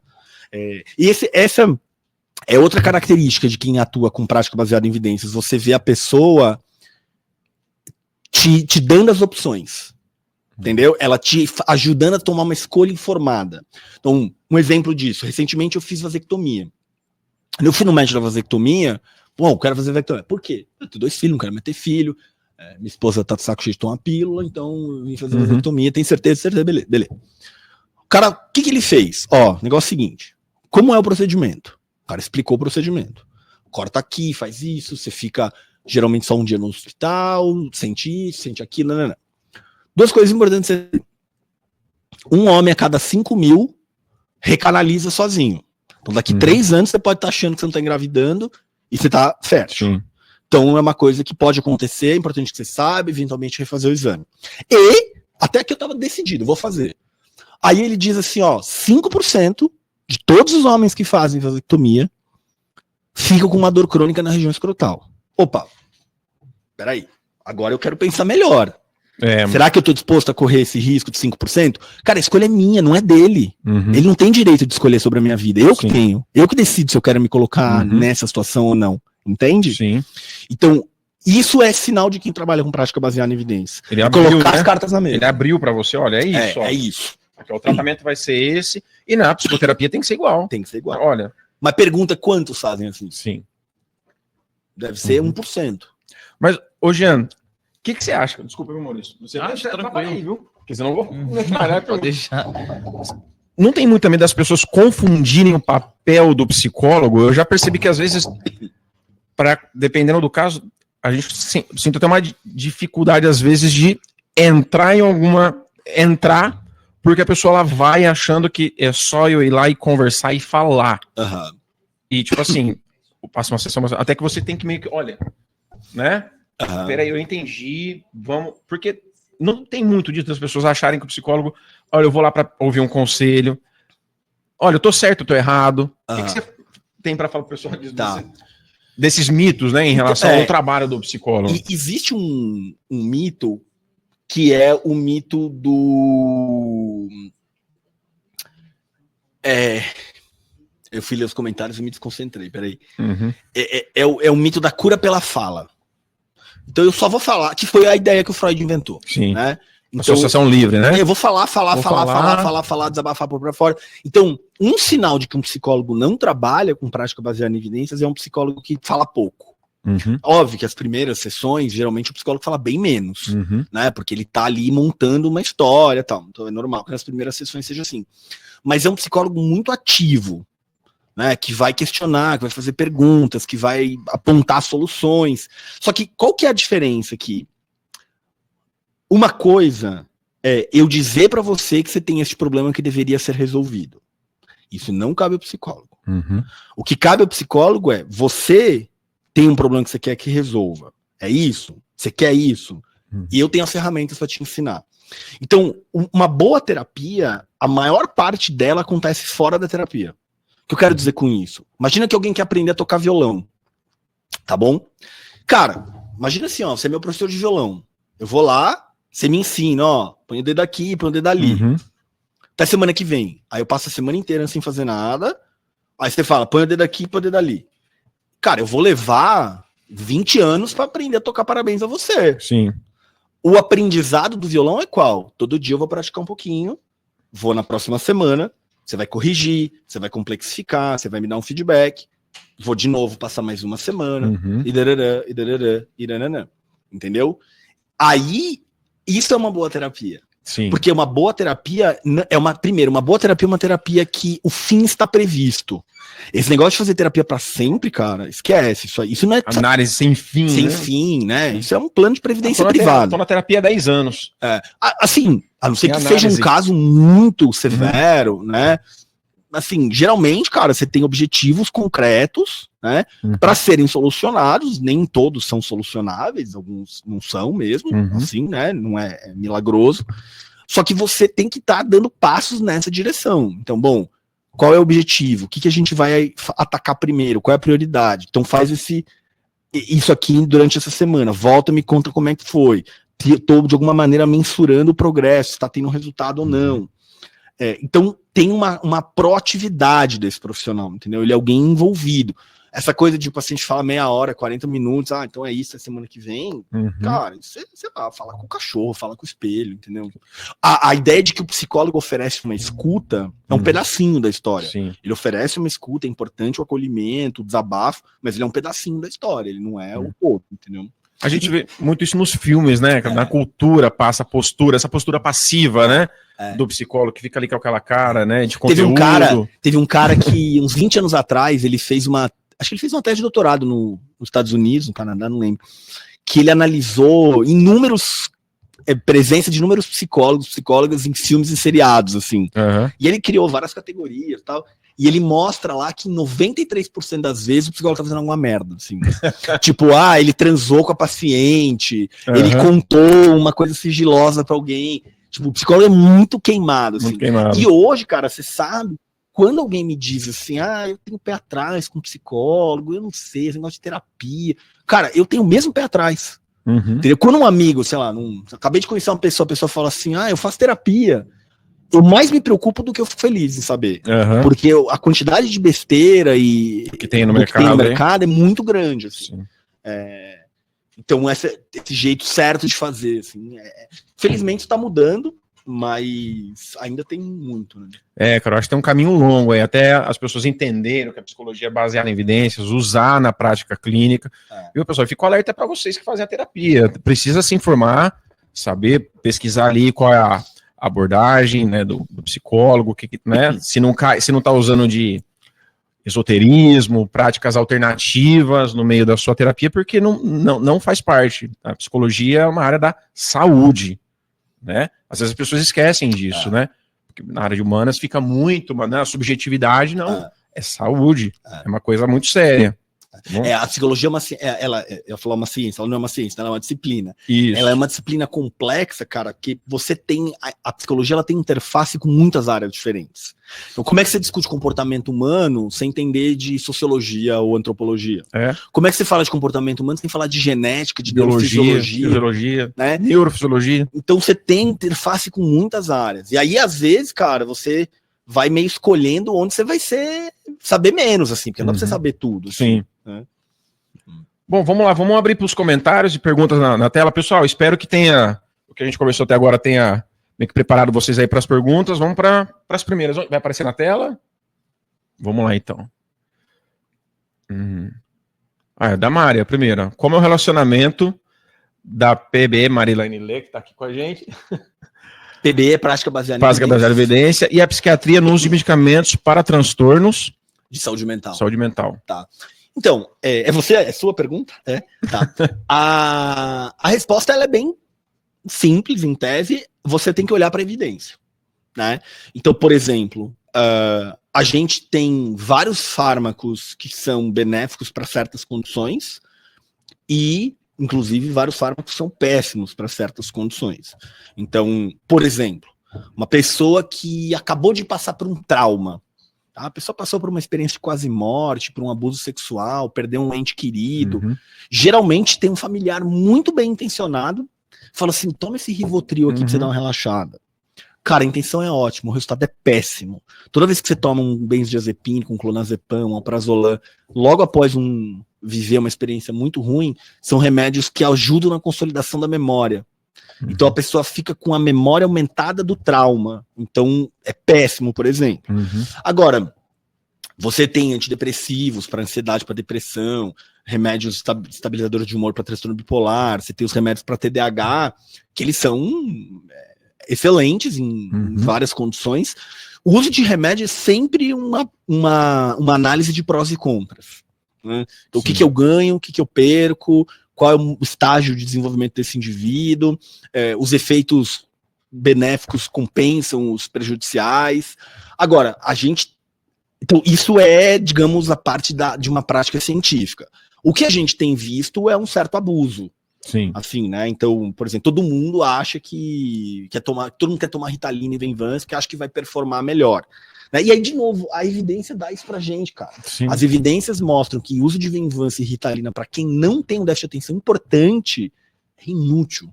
Você só tá pondo para dentro do teu organismo uma substância que vai dar trabalho pro teu organismo, que vai custar caro, que você vai ter feito lá, porque você não vai ter benefício. Mas aí vão falar, né? Mas funcionou, eu fui bem. É porque tem outras variáveis, placebo, sugestão. A própria euforia da anfetamina que você tá tomando, né? Não, e aí isso, o cara, agora eu tomei a Ritalina, agora eu preciso focar, deixa eu tirar o celular. Ou será que se não tivesse tirado o celular, não teria tido o mesmo benefício? Agora, isso não é verdade para quem tem, de fato, um quadro. Né? Então, eu, por exemplo, eu tomo antidepressivo. Eu tenho síndrome do intestino irritável. Então, se eu não tomo antidepressivo, meu intestino vira, assim, um treco complicadíssimo de conviver, assim, mesmo com medicado, é ruim. E existe uma condição de ansiedade generalizada que eu tenho genética do meu pai ali, que dá uma tensão global, assim, você fica mais irritadíssimo, mais travado, mais... Então eu tomo esse remédio, ele me ajuda nessas duas coisas. Agora, se ele me atrapalhasse no intestino irritável, que ao contrário, ele me beneficia, talvez eu não tomasse, talvez o prejuízo não compensaria o benefício. Sim. Mas ele é crítico para o meu intestino irritável. Então você vai ter que fazer essa análise bem caso a caso, bem criteriosa das evidências. Mas assim, não tem um conflito entre o uso de remédio e o uso de terapia. Sim. Há lugar para os dois, e as evidências mostram que a depender da condição, por exemplo, borderline, transtorno de personalidade de borderline, se eu tivesse dinheiro para um só, certamente seria terapia. Transtorno bipolar, se eu tivesse dinheiro para um só, certamente seria medicação. Sim, entendeu? Então, vai depender um pouco da condição aí. E no bipolar tem muitas evidências dos medicamentos que, né? Em cada caso, quais funcionam, né? Outras perguntas?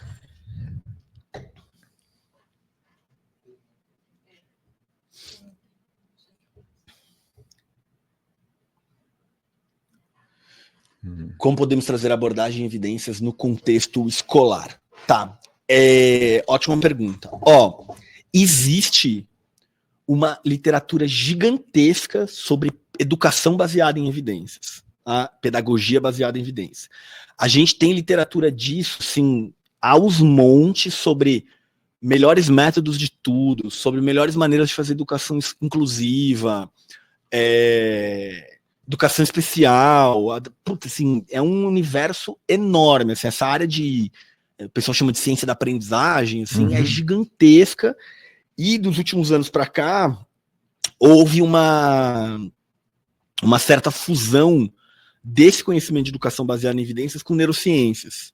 Então, por exemplo, hoje se discute os diferentes métodos de estudo com base nas 3 fases principais da memória de longo prazo, né? Da aquisição, da consolidação e do relembrar.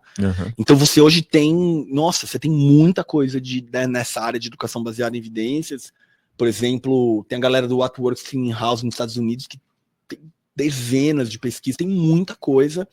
Precisa consumir essa literatura e mandar ver. Hoje é uma coisa que eu percebi, que a literatura ainda não tem publicação em português, né? Mas me parece que os melhores são em inglês, né? Cara, 96% de toda a evidência científica do planeta Terra está em inglês. 96%. Tá? Então, assim, gostando disso ou não, a linguagem universal da ciência é o inglês. Você tem, por exemplo, tem um professor que já faleceu, João Cláudio Todorov, que foi reitor da Universidade de Brasília. Ele fez uma série de pesquisas com ratos lá nos anos 60, 70, sei lá, nem lembro mais, que era assim, ele fez, 8 pesquisas, 7 ele publicou em inglês, 1 ele publicou em português. As que ele publicou em inglês, todas eram utilizadas no acúmulo do conhecimento, em português era esquecida. Depende um pouco da função, assim, por exemplo, tudo que eu publiquei em português, tudo não, eu tenho algumas publicações em inglês, mas as minhas publicações, elas foram muito menos do ponto de vista de acúmulo de conhecimento científico e muito mais de disseminação e informação do público. Mas quando você quer saber de evidência, cara, tá tudo em inglês. Tá tudo em inglês. 96% em inglês. Assim. E demora até se traduzir, entendeu? Saiu o manual de educação baseado em evidência de 1000 páginas. Cara, leva 10 anos para ser traduzido e às vezes a tradução não é tão boa. Eu me interessei pela ACT. Até te mandei o livro. Jean, você recomenda esse aqui? Cara, um livro maravilhoso. Eu procurei em português, tem muitos, mas introdutórios ali que te pega pela mão desde o começo. Não encontrei em português.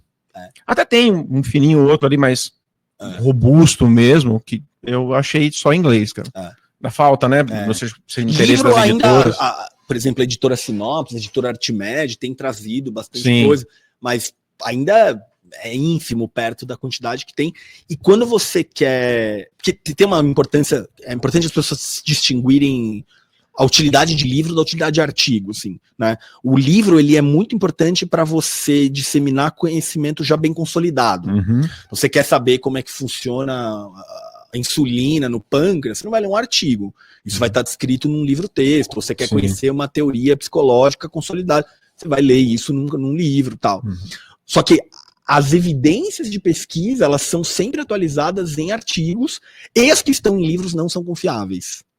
Por quê? Porque quando você faz artigo passa por uma avaliação cega de colegas, que avaliam a qualidade daquele trabalho, e ainda assim passa muita porcaria.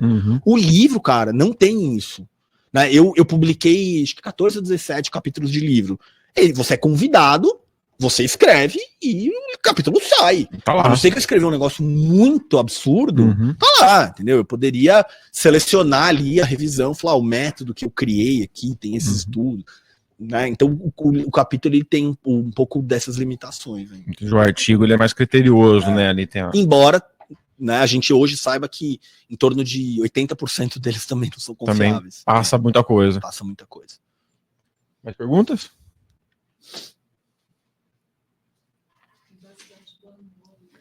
Tá bom. Quer fazer alguma aí, Maurício, enquanto isso? Eu queria complementar o que o Jean comentou quando ele falou da pedagogia baseada em evidência. Eu acho que esse é o grande ganho que a gente tem da prática baseada num geral, né? Essa troca multidisciplinar. Então, é muito bacana você ver, poxa, o que eu estou precisando, o que eu estou procurando, a solução do meu problema, às vezes está, né, no vizinho, na disciplina vizinha, que ela sempre vai me ajudar com alguma coisa. E é uma coisa que a gente precisa disseminar, porque às vezes puxando para a psicologia agora, às vezes a gente tem muita crítica, né, de outros psicólogos, por exemplo, poxa, eu puxei uma coisa multidisciplinar, eu puxei outra coisa de uma abordagem, mas que totalmente baseada, né, cientificamente, e aí ganha fama de saladeiro, ganha fama de tá fugindo da tua área, tá saindo da tua especialização, e no final não é bem assim, né, porque você falou mais cedo, o conteúdo científico ele tá aí para ser acessado por todos, né? E não é nenhum segredo, não é um mistério, um enigma. É só você gastar um pouquinho de tempo, ir lá aprender e conseguir aplicar, trazer para tua área e interpretar, né, de um jeito que seja aplicável. Então, só complementando, eu acho que essa parte multidisciplinar, trazendo para minha área escolar, quando eu trago para minhas aulas, é sempre alguma coisa que eu consigo puxar, encaixar em projeto de vida, encaixar em interação socioemocional, e é sempre uma coisa multidisciplinar, é sempre alguma coisa que eu pego de alguma outra disciplina. Então, assim, além da gente ter esse ganho, né, de saber que está fazendo uma coisa que dá certo, ou que tem muito mais chance de dar certo do que outra, tem esse ganho, esse enriquecimento de eu não estou só colaborando com a minha área. Eu, além de colaborar com a minha área, pode ser que a vizinha consiga usar isso para alguma coisa, consiga solucionar alguma coisa na área dela também. Legal, muito bom. O Jean, vou direcionar mais para os profissionais que estão de psicologia, que estão assistindo a gente, que talvez estão pela primeira vez agora estão ouvindo o que é a psicologia baseada em evidências. Para quem está começando agora, ouviu hoje, por onde começar a estudar? Tá. Do zero. Tá, bom, vamos lá. Tem alguns caminhos aí possíveis, tá? Essa pergunta Essa pergunta é o Ricardo, a tua pergunta é ótima, eu gostei. A gente vai responder. Então, vamos lá, assim, ó. Eu acho que tem alguns caminhos, assim, tá? Eu acho que para quem não sabe nada da área, assim, acho que é legal ir chegando com a leitura de algumas coisas, assistir algumas coisas e tal. Então, por exemplo, hoje você tem muito conteúdo gratuito, de excelente qualidade, por exemplo, nas redes sociais. Então, se você for, por exemplo, no meu Instagram, no Instagram do Igor Eckert, no Instagram do Wesley Delanogari, no Instagram do Léo Costa... O Siqueira, né? O Zé, ele fala menos de prática baseada em evidências, fala mais dessa coisa de dor, mas ele fala muito de interdisciplinaridade, multidisciplinaridade. Então, são pessoas que você vai encontrar conteúdo no Instagram todo dia, vários podcasts, né? Então, por exemplo, eu já gravei um podcast inteiro com o Wesley, no Wesley Podcast, explicando o que é prática baseada em evidência, que lá 2h30 explicando, tintim por tintim, tecnicamente, o que é. Então, eu tenho artigos em português didáticos e introdutórios. Para quem quer uma coisa, acho que mais robusta, eu tenho um instituto, né, que a gente tem um curso de formação em psicoterapia baseada em evidências, e agora em junho abre a especialização em prática baseada em evidências, que aí uma especialização reconhecida pelo MEC, lá pós-graduação. Pós-graduação mesmo. Tá tudo pronto, assim, na parte burocrática, Ministério da Educação. O que está faltando é só a logística de secretaria, essa parte que está sendo montada agora. Então, e aí tem inúmeros livros em língua inglesa, assim. Então, acho que para quem quer começar a chegar na área, assim, tem essas coisas de Instagram e podcasts, né? Então, eu tenho, por exemplo, uma playlist no YouTube de tudo que eu já fiz. Essa aqui, a hora que sai daqui, eu boto lá também, entendeu? Então, falamos disso no Flow, falamos disso no Inteligência Limitada, falei disso no Lutz, falei disso nos do Wesley.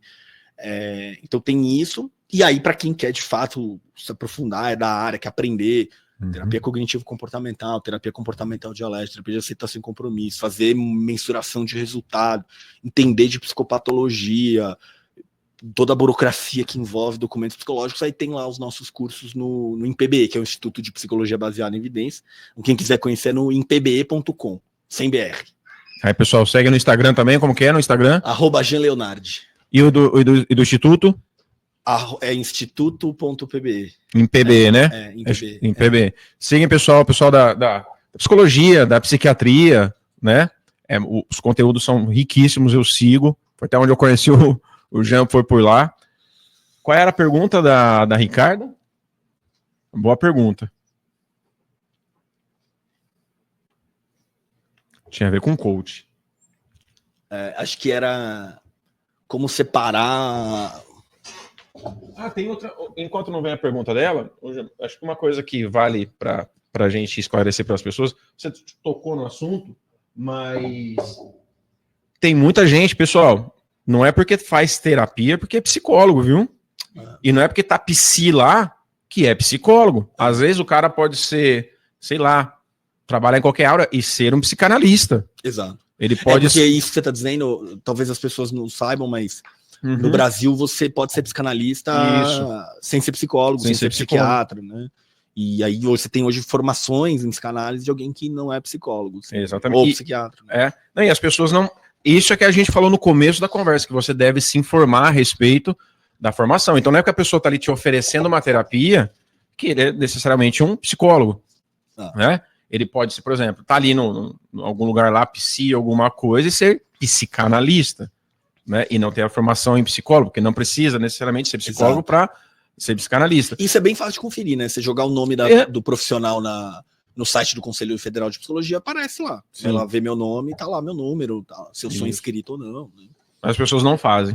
Não fazem. Terapeuta, não é porque a pessoa é terapeuta que ele é um psicólogo, ele pode ser um terapeuta X, né?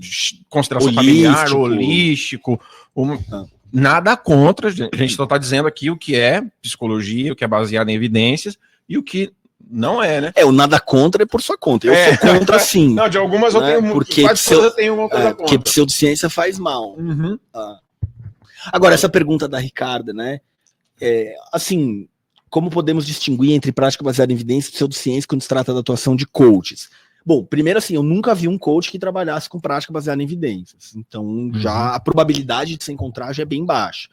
E a pergunta é, esse coach é o quê?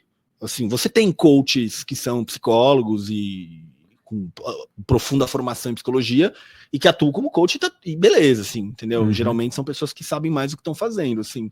Agora, putz, você pega a área do comportamento humano é uma área... Acho que a psicologia e a educação são duas áreas que sofrem desse mal. Você não vê um cara que diz assim, eu acho que para construir essa ponte aqui, acho que precisava de uns 400 quilos de cimento e precisava por umas pilares. Ninguém se mete a falar isso, cara. Tipo, não dá, assim. Mas é engraçado que no campo da psicologia e da educação, todo mundo acha que sabe. Para educar tem que não sei o que lá, tem que dar porrada, ou tem que não sei o que, tem que fazer repetir, ou não tem que fazer repetir. E a área do comportamento é o mesmo problema, assim. Todo mundo acha que sabe, assim, um pouco. Então, assim, se é uma pessoa que é coaching,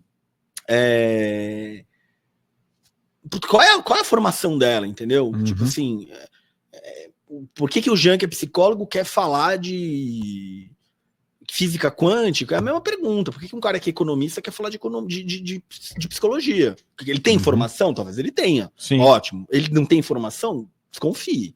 Botou quântico, desconfie também. Nem tudo, mas né? Psicologia quântica, não sei o que quântico. Não, o quântico pode fugir. Né? Tem quântico, esconde a carteira. Né? A Ricarda perguntou por que é tão difícil afetar com dados. Nossa, ótima pergunta. Com dados as pessoas que preferem acreditar em fake news. O que fazer em relação a isso? Cara, tem bastante estudo já hoje sobre crença em fake news, assim, né? Tem várias coisas aí. Primeiro que as fake news, elas têm uma coerência interna, certo? Então isso já traz um pouco de atratividade, assim. Elas têm uma coerência interna. Segundo, que as pessoas, elas gostam de se sentir especiais. Isso aí, Cristina, somos contra sim. As pessoas gostam de se sentir especiais, entendeu? Então, quem acredita em fake news geralmente é um grupo que se vê como seleto, como mais inteligente que todo mundo, que tem acesso a uma informação que você, um Hellis mortal, né, não tem, assim. Isso. É difícil para as pessoas você falar, puta, Jean, você é um cara mediano, assim, né? Você trabalha, você estudou, você é psicólogo, você cria teus filhos, você é um cara mediano, tipo, é difícil, né? A gente quer ser alguém assim, eu sou... Terá informação. Então eu tenho essa informação e tal. E aí a gente vive hoje um problema que é um problema difícil mesmo, que é tanta gente produzindo informação que você não sabe mais direito no que confiar, no que não confiar. E aí a pessoa, às vezes, acredita na fake news porque acha que a real news, na verdade, ela que é a fake news que foi construída, porque, né? Então, uma coisa que toda vez que eu falo de evidência, por exemplo, da pergunta de medicação, né? As pessoas falam, e a indústria farmacêutica? Ela não fatura bilhões? Ela fatura bilhões. Sabe quem ganha tanto dinheiro quanto a indústria farmacêutica? E aqui tem 2 usuários. A indústria de óculos. São 3 empresas que comandam toda a fabricação de lentes de óculos de grau. E você vai deixar de usar? Porque eles faturam bilhões? Sim. Não é importante para a tua vida, não é útil? Né? E eu sempre digo, as pessoas acham que a indústria farmacêutica é complicada, elas não sabem como é a indústria alimentícia. Elas entenderem como é a indústria alimentícia, a indústria farmacêutica é light. Então a gente tem essa tendência a acreditar nessas coisas, e aí os dados mas que dado é esse? E aí a gente tem, enquanto ser humano, uma viés de confirmação. Então o que eu vejo uma evidência que prova aquilo que eu acredito, e aquilo reforça a minha crença, só que eu desconsidero todas as evidências que desconfirmam. Exato. E tem um fator psicológico ali também da dissonância cognitiva, né? Você tirar aquilo da pessoa e ela vai fazer um contorcionismo, por mais que você prove, você tá tirando, como você falou, explicou antes. Poxa, eu apostei tanto tempo, me dediquei tanto dinheiro nisso, e agora vem uma evidência dessa avassaladora e diz que eu tô errado. Não, eu vou abraçar isso, né? Agora, para mim, o antídoto, de novo, vai ser conhecimento. Então, por exemplo, quando surgiram as desconfianças das vacinas do Covid, né? Era assim, não, essa vacina deve estar errada porque foi feita rápido demais. Né? As vacinas levam anos para ser feitas, isso aqui em 1 ano.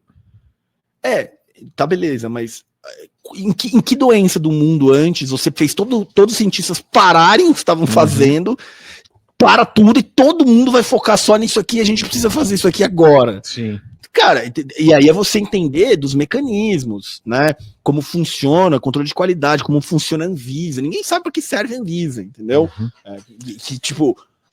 Então, eu acho que o maior é combater com informação. Mas o buraco é grande, é de informação. Eu lembro uma vez na faculdade, uma discussão de um grupo de garotos. Sempre, né? A formação tem muito mais mulher do que homem, né? De psicologia. Eu tava escutando as meninas, porque, né? A psicologia se ganha pouco, porque o mercado é predominantemente né, de mulheres, né? Que se formam. Então é por isso. Eu escutando, eu falei, poxa, mas tem tantas variáveis para vocês pensar, não, mas é por isso. Eu falei, não, peraí, olha, tá bom. Mas compara com a medicina. Quem gera mais renda? O que gera mais, né, capital? É por isso que ganha, mas não é porque tem, né? Então, quer dizer, você chega a uma conclusão por causa de uma pequena amostra e esse é um problema. E eu acho, assim, já que você falou do pagar mal, assim, eu acho que a psicologia, ela é uma profissão que paga mal e que a culpa é dos psicólogos. Exato. Né? E a culpa é dos psicólogos, que a culpa não é deles, a culpa é da formação. Porque eu fico pensando, cara, que hoje o que o psicólogo oferece, o psicólogo médio oferece, é muito pouco. Se você me perguntar, você prefere uma greve de lixeira ou uma greve de psicólogo, eu não tenho dúvida que eu prefiro uma greve de psicólogo. Né? Ninguém vai se importar muito com uma greve de psicólogo, meia dúzia ali. Né? Agora faz uma greve de lixeira pra você ver o que acontece. Né? Para tudo, assim. Agora, pro psicólogo ter importância a ponto da gente se preocupar com uma greve de psicólogo, ele precisa estar oferecendo um serviço de qualidade. E ele não está, na média, oferecendo um serviço de qualidade pelo esse déficit de formação. Sim. Sei que é uma coisa dura de ouvir, assim, mas... Não, mas é importante a gente... Até para o próprio psicólogo falar, poxa, será que eu tive uma formação, né, que eu fui prejudicado e que eu saí pronto, que deveria... né? Eu realmente sei o que fazer, eu saí bem informado, habilitado, instrumentalizado, com competência. Porque às vezes você deixa de fazer essa pergunta e acha que, né, não, isso aqui explica tudo, então eu tô preparado, porque não tá, viu? Vamos lá, mais perguntas?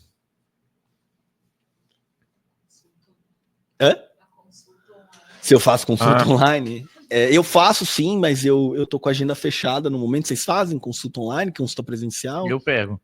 Eu também faço. Qualquer coisa tem um contato aí do Maurício. Tem os Instagrams aí. E os Instagrams. Eu tô com a agenda fechada no momento. Com a lista de espera, então eu não quero aumentar ela até... Maria Elisane, tem aí o meu contato do Maurício. Qualquer coisa, a gente faz sim. Obrigado pela pergunta.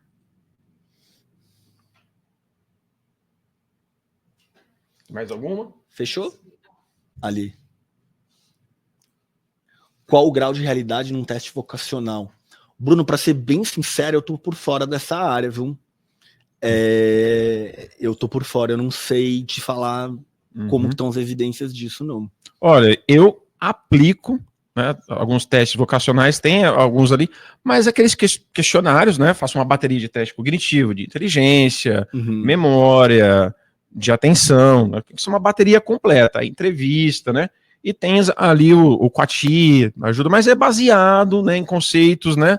E aí que não dá para também você falar, nossa, o teste vocacional, o teste cristaliza isso aqui. Exato. Né? Ele vai te dar uma direção, talvez, não é teste vocacional, é uma avaliação, tem que ser feita uma avaliação clínica para que a coisa, né? Cuidado com esses testes de internet que você preenche, né, e acha que vai te dar uma direção, que é meio perigoso.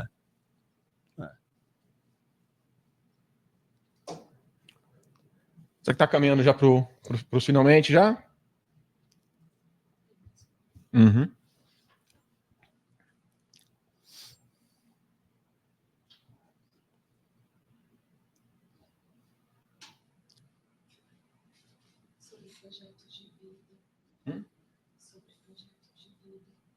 Ali. Aí pro Maurício. Maurício. Esse é para mim. Então, o projeto de vida, né, é uma disciplina que entrou com o novo ensino médio. Acho que a gente pode até dissecar ela em algumas partes, né? Quando a gente fala do projeto de vida no ensino médio, é uma coisa muito focada nas aptidões dos alunos, traz muita coisa sobre autoconhecimento, sobre personalidade, então ele puxa bastante a própria disciplina que a gente trabalha, o material, ele já traz vários conceitos do Big Five, por exemplo, mas é uma coisa que eu sempre deixo claro para eles, né? Quando a gente faz qualquer coisa vocacional, sobre aptidões ou sobre personalidade, é muito importante a gente ter esse cuidado de não se colocar num rótulo, porque às vezes a gente pode ter um resultado, ou, poxa, encontrei mais minha personalidade nesse aspecto, nesse campo, não significa que você vai ser sempre assim. Quando a gente fala de aptidão, poxa, se eu percebo que eu tenho uma aptidão, sou bom em me expressar, mas vou mal com números, com algum raciocínio lógico, enfim,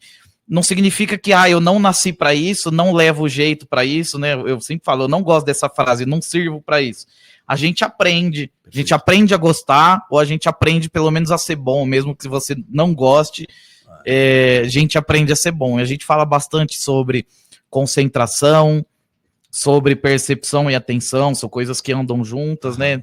Aí já puxando para a parte multidisciplinar, de como eu posso impulsionar meu estudo. E aí quando a gente vai para os mais novos, a gente trabalha muito a questão socioemocional, principalmente porque entra naquela fase mais delicada da adolescência, né? Aquela fase de transição, de afirmação, de pertencer a algo, pertencer a algum grupo, ou o que quer que seja. Então é um trabalho muito socioemocional, um trabalho muito de cooperação em equipe. E para os mais novos ainda, que aí a gente já troca para formação humana, muito lidar com emoções. Então é a fase que eles precisam aprender o nome das emoções. Tem muita criança que sente alguma coisa e eu só sei que é ruim, mas eu não sei o que é. A gente vai dando nome, vai diferenciando, e já como é uma coisa muito mais assim volátil, fica mais difícil da gente ter um plano bem fixo, estruturadinho. Esse bimestre vai ser isso, depois aquilo. Então, normalmente a gente trabalha por tópicos e vai vendo a demanda da sala. Mas, então, respondendo a pergunta, quando a gente faz projeto de vida na escola, o trabalho é esse. Muito bom. Legal. Que legal que eles estão aprendendo e discutindo isso desde cedinho já, né? Sim, cara. E as aulas eram legais, cara. Legais. Falar sobre ansiedade, falar sobre as coisas que estão acontecendo no mundo é muito bacana. Eu dei uma aula uma vez sobre placebo. Placebo, sobre, né? Olha, se interessaram, eu falei, então tá, vamos dar uma aula para entender, né? Tem acho que até, enquanto não vem, para finalizar, a gente falou bastante do placebo, mas acho que tem muita gente que não sabe o que é placebo. Você poderia já dar uma O placebo? Porque muita gente acha, a gente falou, muita gente não sabe o que é o efeito placebo, né? E tem evidências que, né? Ele na verdade, existe uma discussão que é a seguinte: a ideia é que o efeito placebo é um efeito que há uma pequena melhora, geralmente é pequena, assim, mas geralmente é estatisticamente significante, só de ter a sensação de estar recebendo um tratamento. Né? Então, por exemplo, às vezes quando você faz um estudo de fisioterapia, por exemplo, com ultrassom, para o paciente achar que ele está sendo tratado e você separar, às vezes passa ultrassom com a máquina desligada, por exemplo. Né? Ou passa ultrassom com a frequência errada, ou alguma coisa do tipo. Para ele ter essa coisa de, putz, eu estou sendo cuidado, tem um paciente aqui. E, diferente do que você acredita, que o placebo ele precisa dessa interpretação, isso não é bem verdade. A gente tem efeito placebo no rato, por exemplo. Tá? Tanto que quando você faz pesquisa com droga em rato, você injeta droga no rato e o rato que vai receber o placebo, você injeta um soro fisiológico nele, para ele ter a reação da injeção, os componentes fisiológicos de ser furado e tal, né? Agora, tem uma mistura que se faz entre o efeito placebo e os confundidores. Muito da literatura faz esse erro. Porque o que são os confundidores? Os confundidores são várias coisas que acontecem enquanto o indivíduo está vivendo a vida, que podem melhorar os seus desfechos clínicos, a sua condição ali. Então, por exemplo, você tem passagem de tempo, então você tem ali uma certa recuperação espontânea. A gente tem, por exemplo, regressão de hérnia de disco. Você tem vários quadros psicológicos que, mesmo sem tratamento, tem um progresso ali, processos homeostáticos e tal. Você tem fenômenos de regressão à média, que é quando, tipo, meu desempenho típico, meu quadro típico, ele dor 4. Só que eu procurei tratamento quando eu tava com dor 9. Mas aquele não é o meu comum, ele vai regredir a minha média, que é a dor 4. Entende? Naturalmente. E todos esses fenômenos, geralmente se olha para eles como efeito placebo. E não são. São os efeitos desses confundidores. Mas a gente sabe sim que existe só o fato de você ter a percepção de estar sendo cuidado, de que tem aquele indivíduo ali de jaleco, me ouvindo, me acolhendo, só isso já tem um efeito. Só que hoje o que a gente discute na literatura científica, eu digo enquanto comunidade, né, que um tratamento, para ele ser usado para justificar tempo, esforço, dinheiro, seja teu, seja do governo, ele tem que ser razoavelmente superior a placebo. Sim. Você prescrever placebo não é ético enquanto profissional de saúde, né? Você prescreve ali, sei lá, meu filho aqui né, quando ele toma vacina, eles fazem uma abelhinha que passa na pele, é um adesivo da abelha que faz doer menos. Isso tudo bem você usar ali, né? Você tá criando um conforto para uma situação. Agora, eu não posso prescrever um placebo enquanto profissional de saúde, né? Então, mas que tem esse efeito, a gente já sabe que tem, assim, o fato de estar sendo cuidado, então um tratamento, para ele justificar, você ofertar ele precisa ser razoavelmente superior a placebo. Superior a placebo. Entendi, bacana, legal. Tem mais perguntas? Acho que não, né? Não. Vamos encerrar então?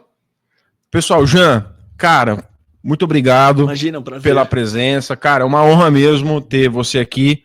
E na cidade, ter a oportunidade de conversar perto, aí, de trocar uma ideia, de ter aqui no podcast. Espero que a gente possa, no futuro, conversar de novo, outros temas, aprofundar um pouquinho mais, tá bom? Isso foi pro pessoal te conhecer aqui também. Quem não sabe, o Jean mora em Catanduva, tá? Vocês vão ver ele aí no Flow, né, no Inteligência Limitada, falando, não, o cara tá lá em São Paulo. Não, o cara tá aqui, tá? Muito obrigado. Imagina, um prazer. Sabe, foi sensacional, eu aprendi muito, eu aprendi com o Maurício também, quem está assistindo aprendeu muito. Muito obrigado, Maurício, por ter participado aí. Eu que agradeço o convite, muito bacana. Também foi uma surpresa para mim saber que o Jean estava aqui. E bacana, muito feliz. Gostei muito, aprendi bastante. Então, obrigado também, Jean. Legal, obrigado. Obrigado pelo convite e espero que tenha sido útil aí para a galera em casa aí. Com certeza foi, com certeza foi. Pessoal, obrigado você que está aí até agora assistindo, que ficou aí acompanhando e que vai ver depois o episódio gravado. Espero que vocês aproveitem essas informações, que são informações de extrema importância para você procurar, quando for procurar um tratamento psicológico, psicoterapêutico, conhecer, né, o que você precisa saber aí para antes de procurar o profissional, o que é científico, o que não é. Acho que deu para, né, abraçar tudo e abarcar tudo para você não ficar tão desavisado agora, né? E com uma pessoa referência no assunto. Psicólogos, né? Procurem estudar ou conhecer, né, a psicologia baseada em evidências. Já tem bastante coisa publicada pela Artmed, né? Pela Sinopsis, né? Pela Sinopsis tem. Vai sair um livro meu no final do ano pela editora Manoli. Ah, que legal. Um compêndio de prática baseada em evidências. Assim. Olha que bacana.